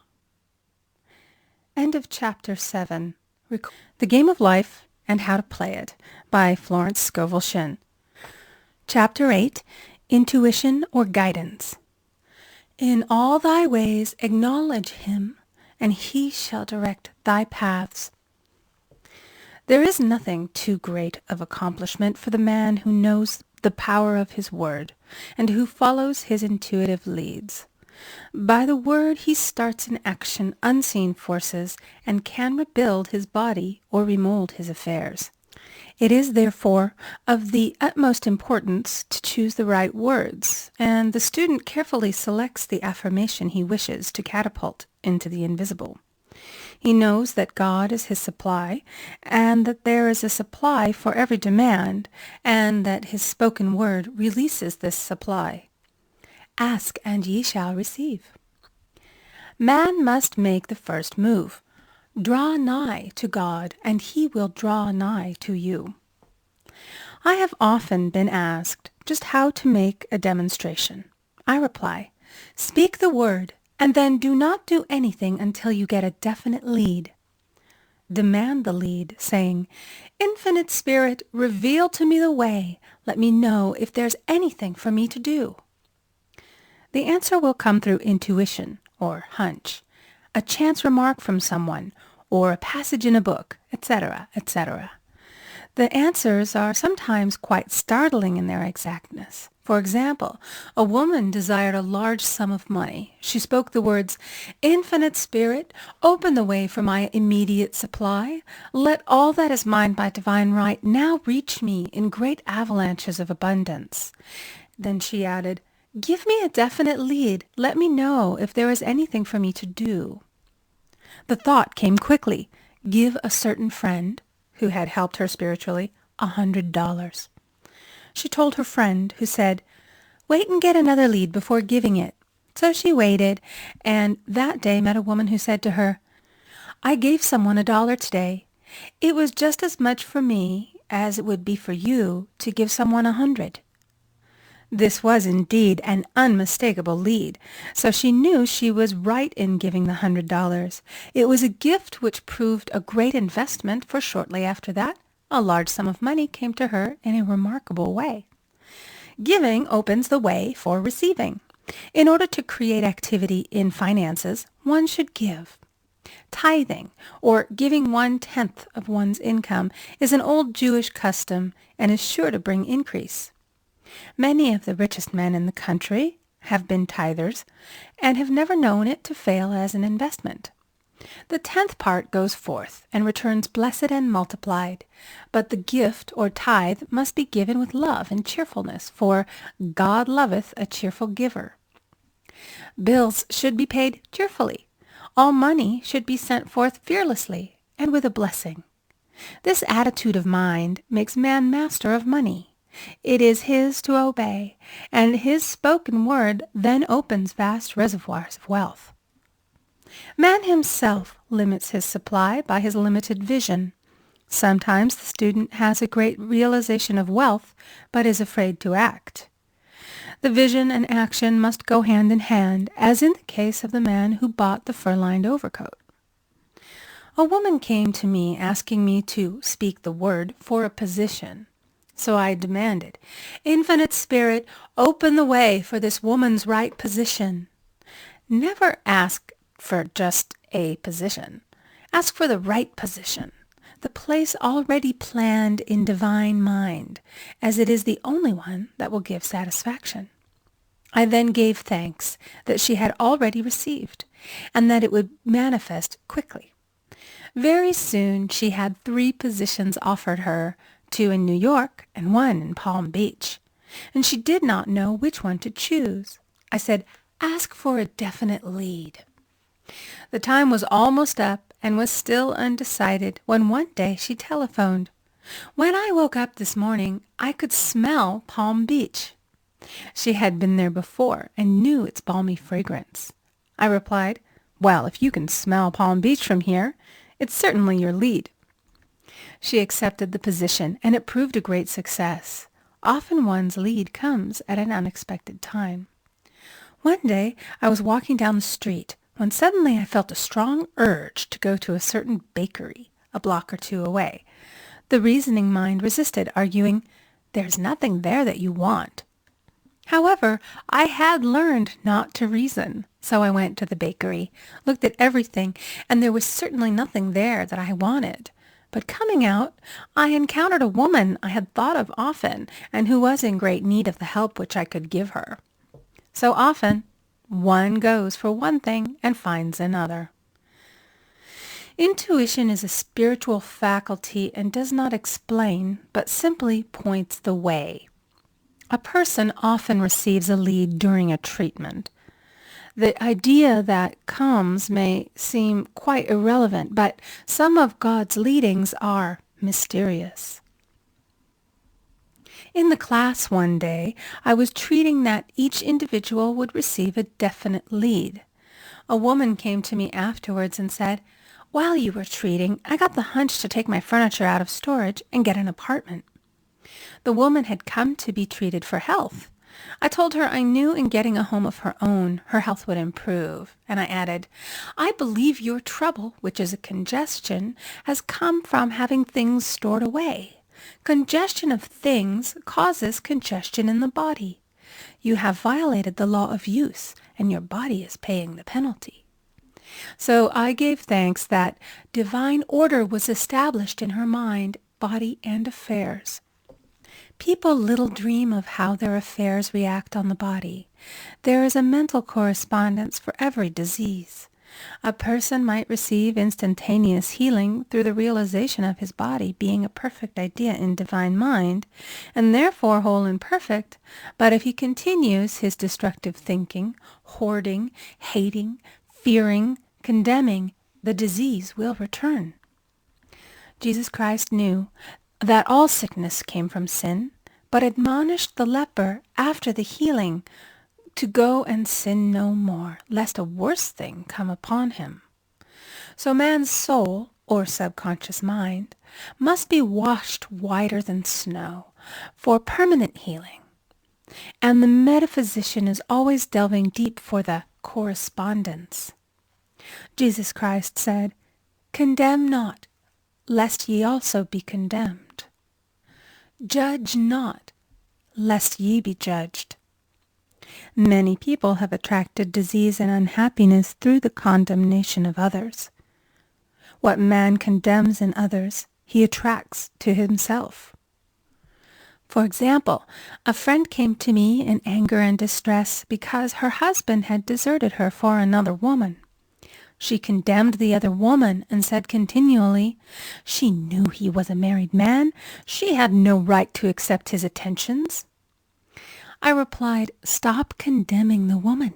Bless her, and be through with the situation. Otherwise you are attracting the same thing to yourself." She was deaf to my words, and a year or two later became deeply interested in a married man herself. Man picks up a live wire whenever he criticizes or condemns, and may expect a shock. Indecision is a stumbling block in many a pathway. In order to overcome it, make the statement repeatedly, "I am always under direct inspiration. I make right decisions quickly." These words impress the subconscious, and soon one finds himself awake and alert, making his right moves without hesitation. I have found it destructive to look to the psychic plane for guidance, as it is the plane of many minds and not the one mind. As man opens his mind to subjectivity, he becomes a target for destructive forces. The psychic plane is the result of man's mortal thought and is on the plane of opposites. He may receive either good or bad messages. The science of numbers and the reading of horoscopes keep man down the mental or mortal plane, for they deal only with the karmic path. I know of a man who should have been dead years ago according to his horoscope, but he's alive and a leader of one of the biggest movements in this country for the uplift of humanity. It takes a very strong mind to neutralize a prophecy of evil. The student should declare, "Every false prophecy shall come to naught. Every plan my Father in heaven has not planned shall be dissolved and dissipated. The divine idea now comes to pass." However, if any good message has ever been given one, of coming happiness or wealth, harbor and expect it, and it will manifest sooner or later through the law of expectancy. Man's will should be used to back the universal will. I will that the will of God be done. It is God's will to give every man every righteous desire of his heart, and man's will should be used to hold the perfect vision, without wavering. The prodigal son said, "I will arise and go to my father." It is indeed often an effort of the will to leave the husks and swine of mortal thinking. It is so much easier for the average person to have fear than faith. So faith is an effort of the will. As man becomes spiritually awakened, he recognizes that any external inharmony is the correspondence of mental inharmony. If he stumbles or falls, he may know he is stumbling or falling in consciousness. One day a student was walking along the street, condemning someone in her thoughts. She was saying mentally, "That woman is the most disagreeable woman on earth," when suddenly 3 Boy Scouts rushed around the corner and almost knocked her over. She did not condemn the Boy Scouts, but immediately called on the law of forgiveness and saluted the divinity in the woman. Wisdom's ways are ways of pleasantness, and all her paths are peace. When one has made his demands upon the universal, he must be ready for surprises. Everything may seem to be going wrong, when in reality it is going right. For example, a woman was told that there was no loss in divine mind. Therefore, she could not lose anything which belonged to her. Anything lost would be returned, or she would receive its equivalent. Several years previously, she had lost $2,000. She had loaned the money to a relative during her lifetime, but the relative had died, leaving no mention of it in her will. The woman was resentful and angry, and as she had no written statement of the transaction, she never received the money, so she determined to deny the loss and collect the $2,000 from the Bank of the Universal. She had to begin by forgiving the woman, as resentment and unforgiveness closed the door of this wonderful bank. She made this statement, "I deny loss. There is no loss in divine mind. Therefore, I cannot lose the $2,000 which belong to me by divine right. As one door shuts, another opens." She was living in an apartment house which was for sale, and in the lease was a clause stating that if the house was sold, the tenants would be required to move out within 90 days. Suddenly, the landlord broke the leases and raised the rent. Again, injustice was on her pathway, but this time she was undisturbed. She blessed the landlord and said, "As the rent has been raised, it means that I'll be that much richer, for God is my supply." The new leases were made out for the advanced rent, but by some divine mistake, the 90-day clause had been forgotten. Soon after, the landlord had an opportunity to sell the house. On account of the mistake in the new leases, the tenants held possession for another year. The agent offered each tenant $200 if he would vacate. Several families moved.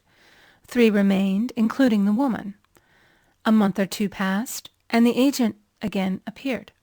This time he said to the woman, "Will you break your lease for the sum of $1,500?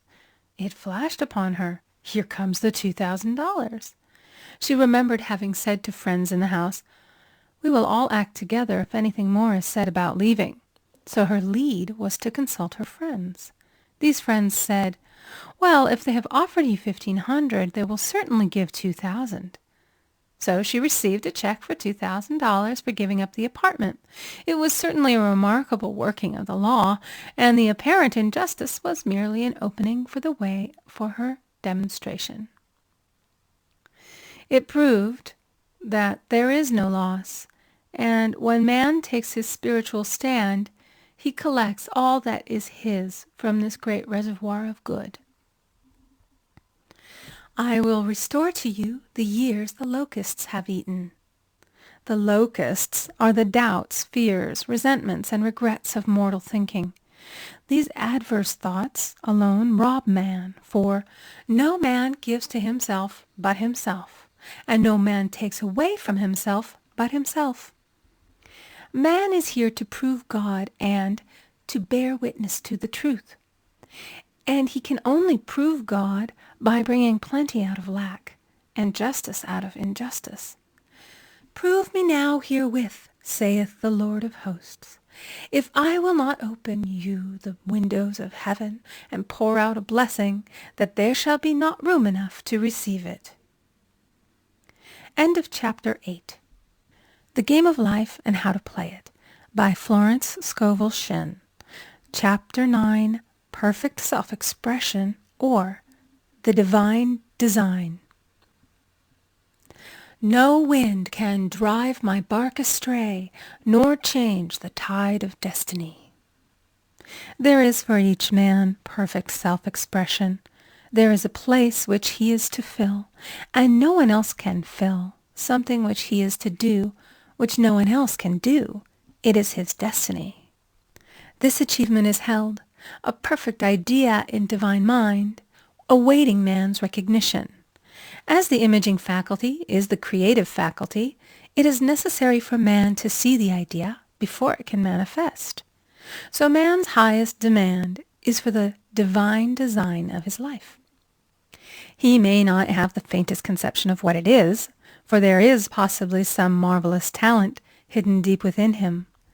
His demand should be, Infinite Spirit, open the way for the divine design of my life to manifest. Let the genius within me now be released. Let me see clearly the perfect plan. The perfect plan includes health, wealth, love, and perfect self-expression. This is the square of life, which brings perfect happiness. When one has made this demand, he may find great changes taking place in his life, for nearly every man has wandered far from the divine design. I know in one woman's case it was as though a cyclone had struck her affairs, but readjustments came quickly, and new and wonderful conditions took the place of old ones. Perfect self-expression will never be labor, but of such absorbing interest that it will seem almost like play.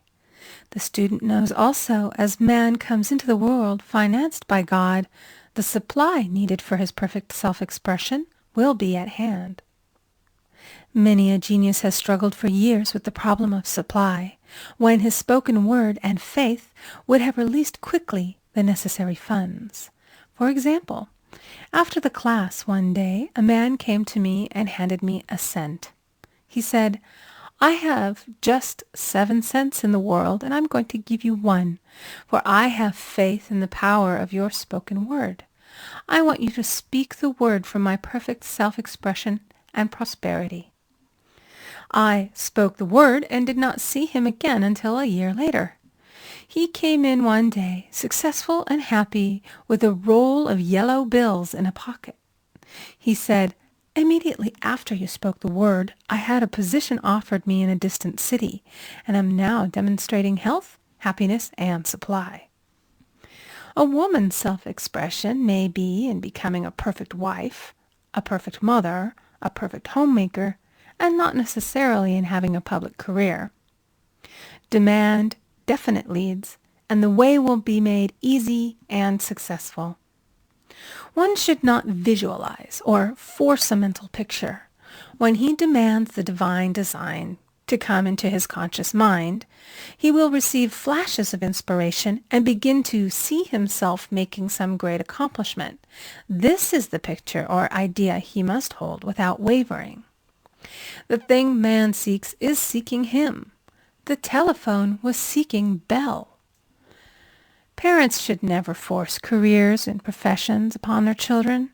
With a knowledge of spiritual truth, the divine plan could be spoken for early in childhood or prenatally. A prenatal treatment should be, let the God in this child have perfect self-expression. Let the divine design of his mind, body, and affairs be made manifest throughout his life, throughout eternity. God's will be done, not man's. God's pattern, not man's pattern, is the command we find running through all the scriptures, and the Bible is a book dealing with the science of the mind. It is a book telling man how to release his soul or subconscious mind from bondage. The battles described are pictures of man waging war against mortal thoughts. A man's foes shall be they of his own household. Every man is Jehoshaphat, and every man is David, who slays Goliath, mortal thinking, with the little white stone, faith. So man must be careful that he is not the wicked and slothful servant who buried his talent. There is a terrible penalty to be paid for not using one's ability. Often, fear stands between man and his perfect self-expression. Stage fright has hampered many a genius.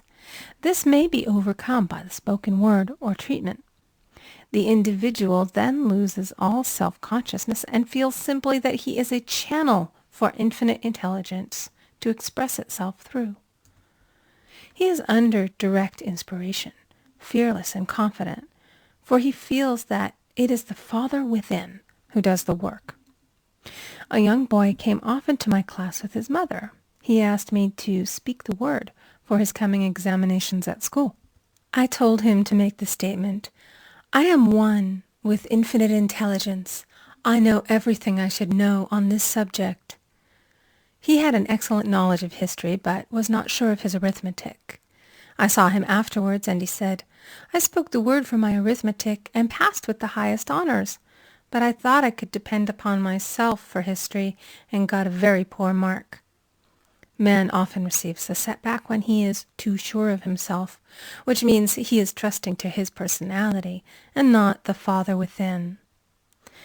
Another of my students gave me an example of this. She took an extended trip abroad one summer, visiting many countries where she was ignorant of the languages. She was calling for guidance and protection every minute, and her affairs went smoothly and miraculously. Her luggage was never delayed nor lost. Accommodations were always ready for her at the best hotels, and she had perfect service wherever she went. She returned to New York. Knowing the language, she felt God was no longer necessary, so looked after her affairs in an ordinary manner. Everything went wrong. Her trunks delayed, amid inharmony and confusion. The student must form the habit of practicing the presence of God every minute.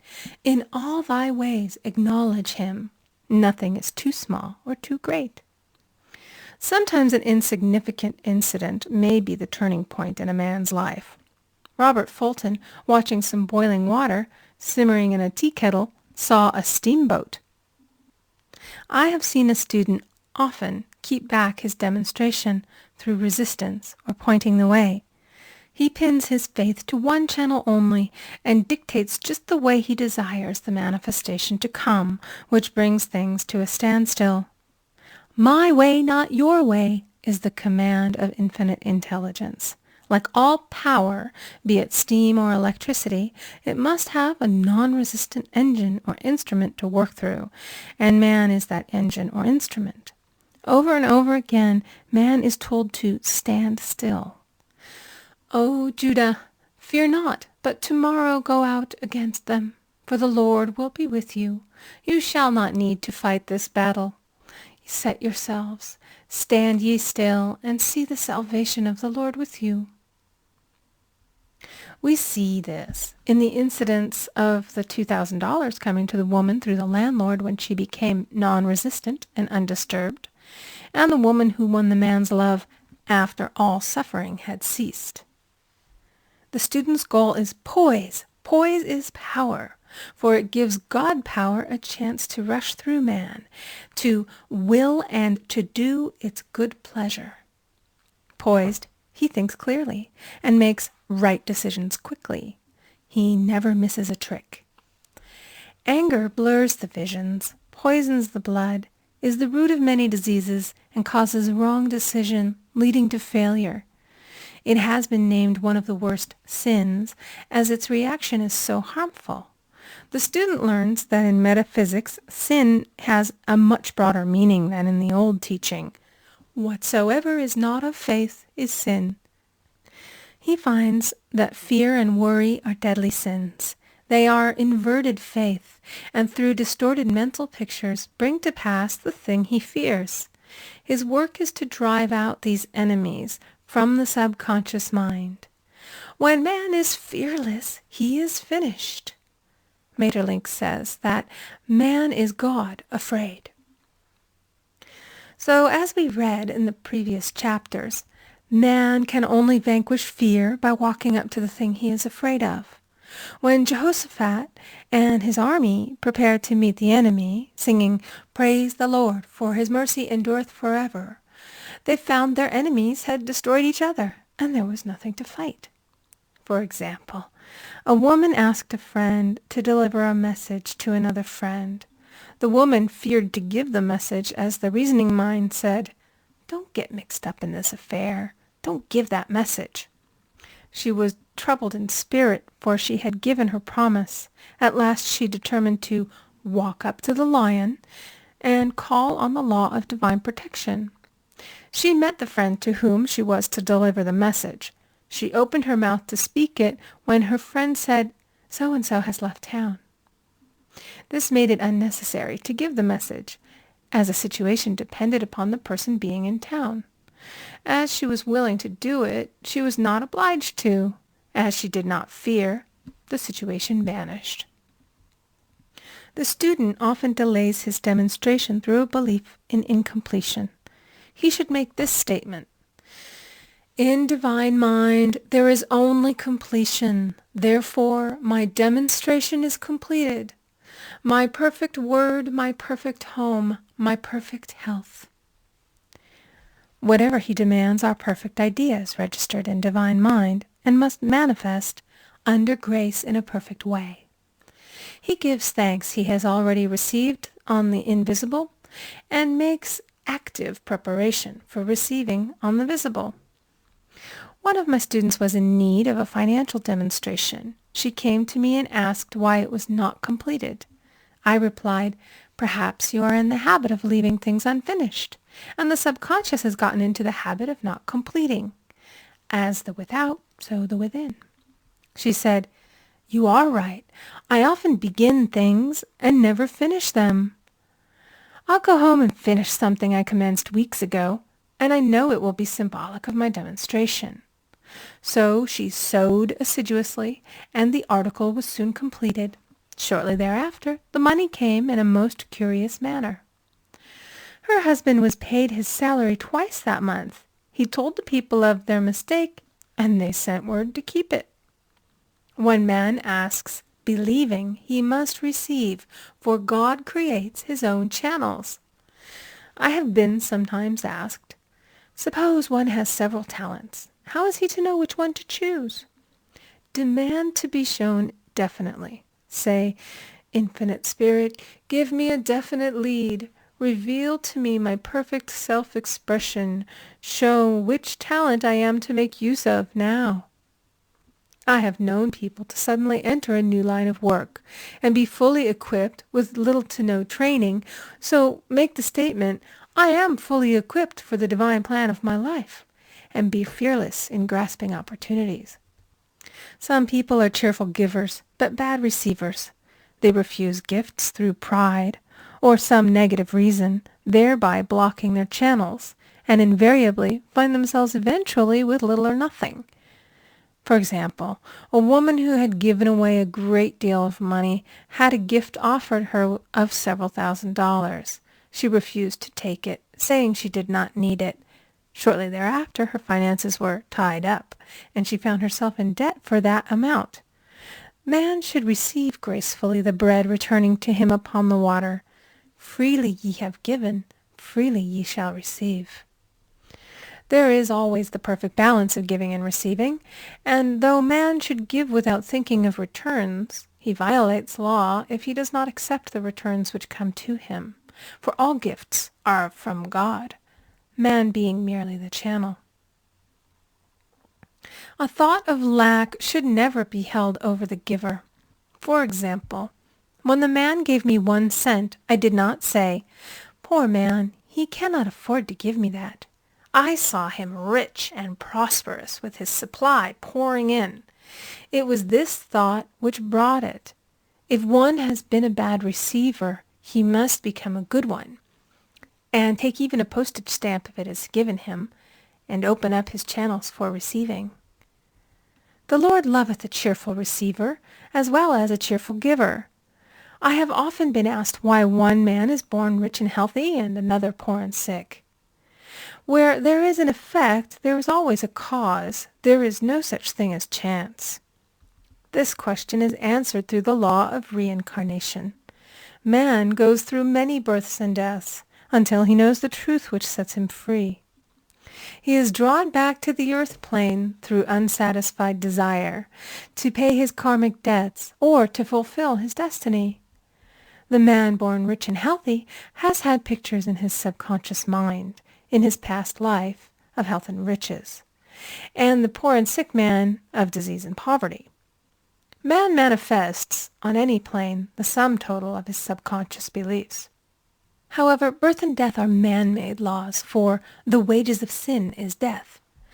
The Adamic fall in consciousness through the belief in 2 powers. The real man, spiritual man, is birthless and deathless. He was never born and has never died. As he was in the beginning, he is now and shall ever be. So through the truth, man is set free from the law of karma, sin, and death, and manifests the man made in his image and likeness. Man's freedom comes through fulfilling his destiny, bringing into manifestation the divine design of his life. His Lord will say unto him, "Well done, thou good and faithful servant. Thou hast been faithful over a few things. I will make thee ruler over many things," death itself. "Enter thou into the joy of thy Lord, eternal life."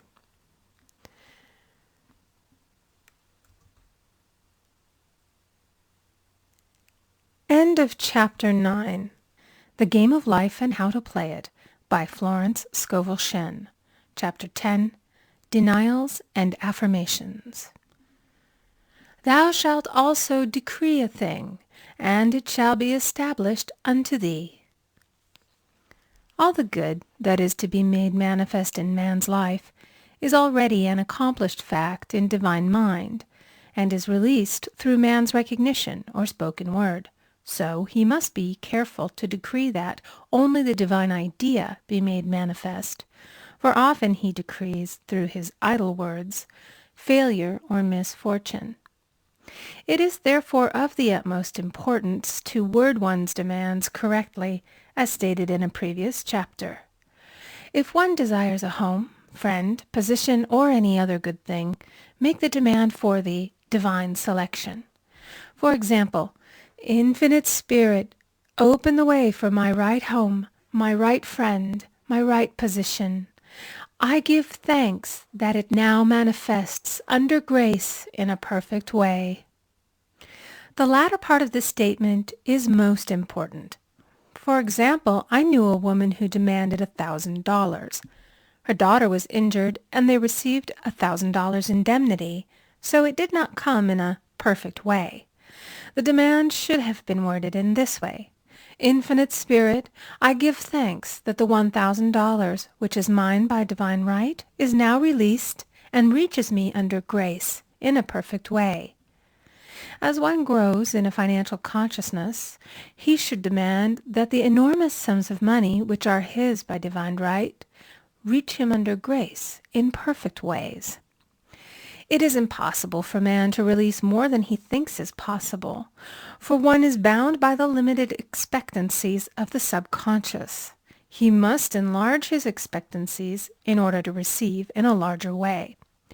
Man so often limits himself in his demands. For example, a student made the demands for $600 by a certain date. He did receive it, but heard afterwards that he came very near receiving $1,000, but he was given just 600 as a result of his spoken word. They limited the Holy One of Israel. Wealth is a matter of consciousness. The French have a legend giving an example of this. A poor man was walking along a road when he met a traveler, who stopped him and said, "My good friend, I see that you are poor. Take this gold nugget, sell it, and you will be rich all your days." The man was overjoyed at his good fortune and took the nugget home. He immediately found work and became so prosperous that he did not sell the nugget. Years passed, and he became a very rich man. One day he met a poor man on the road. He stopped him and said, "My good friend, I will give you this gold nugget, which, if you sell, will make you rich for life." The mendicant took the nugget, had it valued, and found it was only brass. So we see, the first man became rich through feeling rich, thinking the nugget was gold. Every man has within him a gold nugget.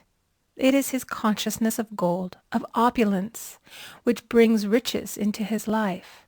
In making his demands, man begins at his journey's end. That is, he declares he has already received. "Before ye call, I shall answer." Continually affirming establishes the belief in the subconscious. It would not be necessary to make an affirmation more than once if one had perfect faith. One should not plead or supplicate, but give thanks repeatedly that he has received. The desert shall rejoice and blossom as the rose. This rejoicing, which is yet in the desert state of consciousness, opens the way for release. The Lord's Prayer is in the form of command and demand. "Give us this day our daily bread, and forgive us our debts as we forgive our debtors," and ends in praise. "For thine is the kingdom and the power and the glory forever. Amen. Concerning the works of my hands, command ye me." So prayer is command and demand, praise and thanksgiving. The student's work is in making himself believe that with God all things are possible. This is easy enough to state in the abstract, but a little more difficult when confronted with a problem. For example, it was necessary for a woman to demonstrate a large sum of money within a stated time. She knew she must do something to get a realization, for realization is manifestation, and she demanded a lead. She was walking through a department store when she saw a very beautiful pink enamel paper cutter. She felt the pull towards it. The thought came, "I haven't a paper cutter good enough to open letters containing large checks." So she bought the paper cutter, which the reasoning mind would have called an extravagance. When she held it in her hand, she had a flash of a picture of herself opening an envelope containing a large check, and within a few weeks she received the money. The pink paper cutter was her bridge of active faith. Many stories are told of the power of the subconscious when directed in faith. For example, a man was spending the night in a farmhouse. The windows of the room had been nailed down, and in the middle of the night he felt suffocated and made his way in the dark to the window. He could not open it, so he smashed the pane with his fist, drew in draughts of fine fresh air, and had a wonderful night's sleep. The next morning he found he had smashed the glass of a bookcase, and the window had remained closed during the whole night. He had supplied himself with oxygen simply by his thought of oxygen. When a student starts out to demonstrate, he should never turn back. "Let not that man who wavers think that he shall receive anything of the Lord." A student once made this wonderful statement: "When I ask the Father for anything, I put my foot down and I say, 'Father, I'll take nothing less than I've asked for, but more.' So man should never compromise. Having done all, stand. This is sometimes the most difficult time of demonstrating. The temptation comes to give up, to turn back, to compromise. He also serves who only stands and waits. Demonstrations often come at the 11th hour because man then lets go, that is, stops reasoning, and infinite intelligence has a chance to work. Man's dreary desires are answered drearily, and his impatient desires long delayed or violently fulfilled. For example, a woman asked me why it was she was constantly losing or breaking her glasses. We found she often said to herself and others with vexation, "I wish I could get rid of my glasses." So her impatient desire was violently fulfilled. What she should have demanded was perfect eyesight, but what she registered in the subconscious was simply the impatient desire to be rid of her glasses, so they were continually being broken or lost. Two attitudes of mind cause loss: depreciation, as in the case of the woman who did not appreciate her husband, or fear of loss, which makes a picture of loss in the subconscious. When a student is able to let go of his problem, cast his burden, he will have instantaneous manifestation. For example, a woman was out during a very stormy day, and her umbrella was blown inside out.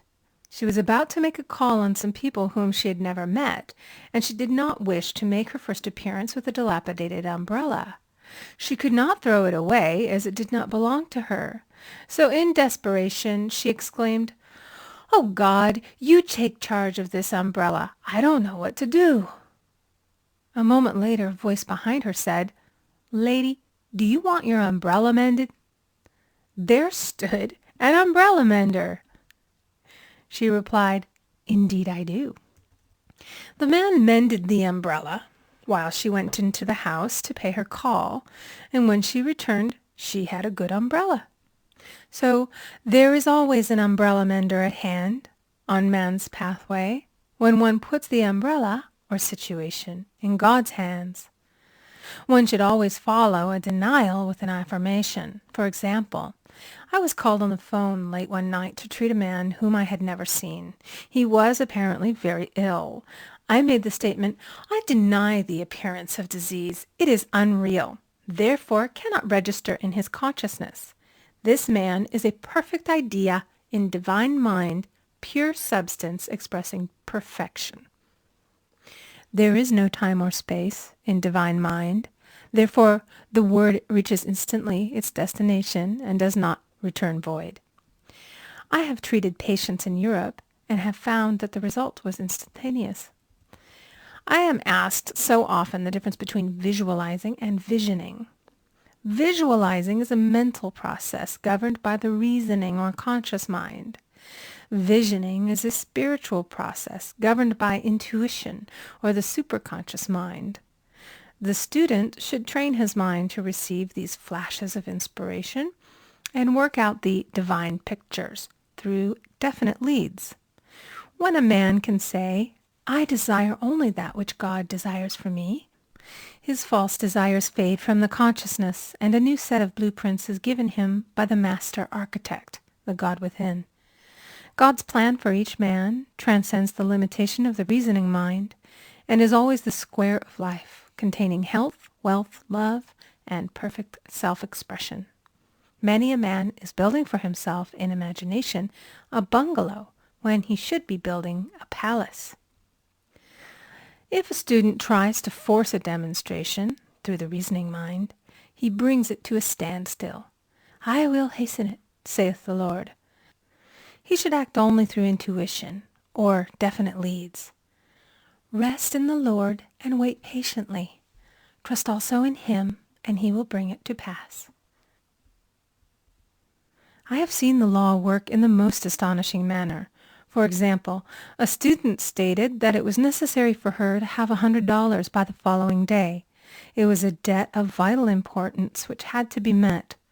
I spoke the word, declaring Spirit was never too late, and that the supply was at hand. That evening she phoned me of the miracle. She said that the thought came to her to go to her safety deposit box at the bank to examine some papers. She looked over the papers, and at the bottom of the box was a new $100 bill. She was astounded, and she said she knew she had never put it there, for she had gone through the papers many times. It may have been a materialization, as Jesus Christ materialized the loaves and fishes. Man will reach the stage where his word is made flesh, or materialized, instantly. The fields ripe with the harvest will manifest immediately, as in all of the miracles of Jesus Christ. There is a tremendous power alone in the name Jesus Christ. It stands for truth made manifest. He said, "Whatsoever ye ask the Father in my name, he will give it to you." The power of this name raises the student into the fourth dimension, where he is freed from all astral and psychic influences, and he becomes unconditioned and absolute, as God himself is unconditioned and absolute. I have seen many healings accomplished by using the words, "in the name of Jesus Christ." Christ was both person and principle, and the Christ within each man is his Redeemer and salvation. The Christ within is his own fourth-dimensional self, the man made in God's image and likeness. This is the self which has never failed, never known sickness or sorrow, was never born, and has never died. It is the resurrection and the life of each man. "No man cometh to the Father save by the Son," means that God, the universal, working on the place of the particular, becomes the Christ in man. And the Holy Ghost means God in action. So daily, man is manifesting the Trinity of the Father, Son, and Holy Ghost. Man should make an art of thinking. The master thinker is an artist, and is careful to paint only the divine designs upon the canvas of his mind, and he paints these pictures with masterly strokes of power and decision, having perfect faith that there is no power to mar their perfection, and that they shall manifest in his life the ideal made real. All power is given man, through right thinking, to bring his heaven upon his earth, and this is the goal of the game of life. The simple rules are fearless faith, non-resistance, and love.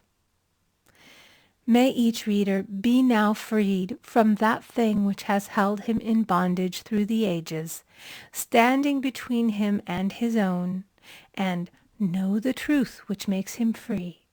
Free to fulfill his destiny, to bring into manifestation the divine design of his life, health, wealth, love, and perfect self-expression. Be ye transformed by the renewing of your mind. End of Chapter 10. The Game of Life and How to Play It, by Florence Scovel Shinn. Chapter 11.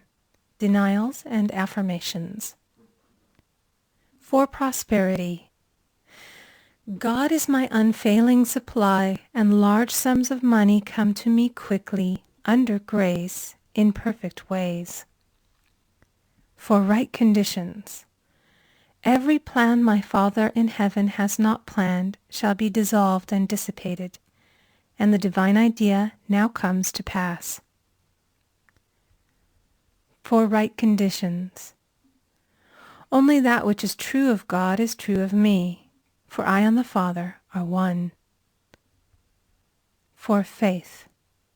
As I am one with God, I am one with my good, for God is both the giver and the gift.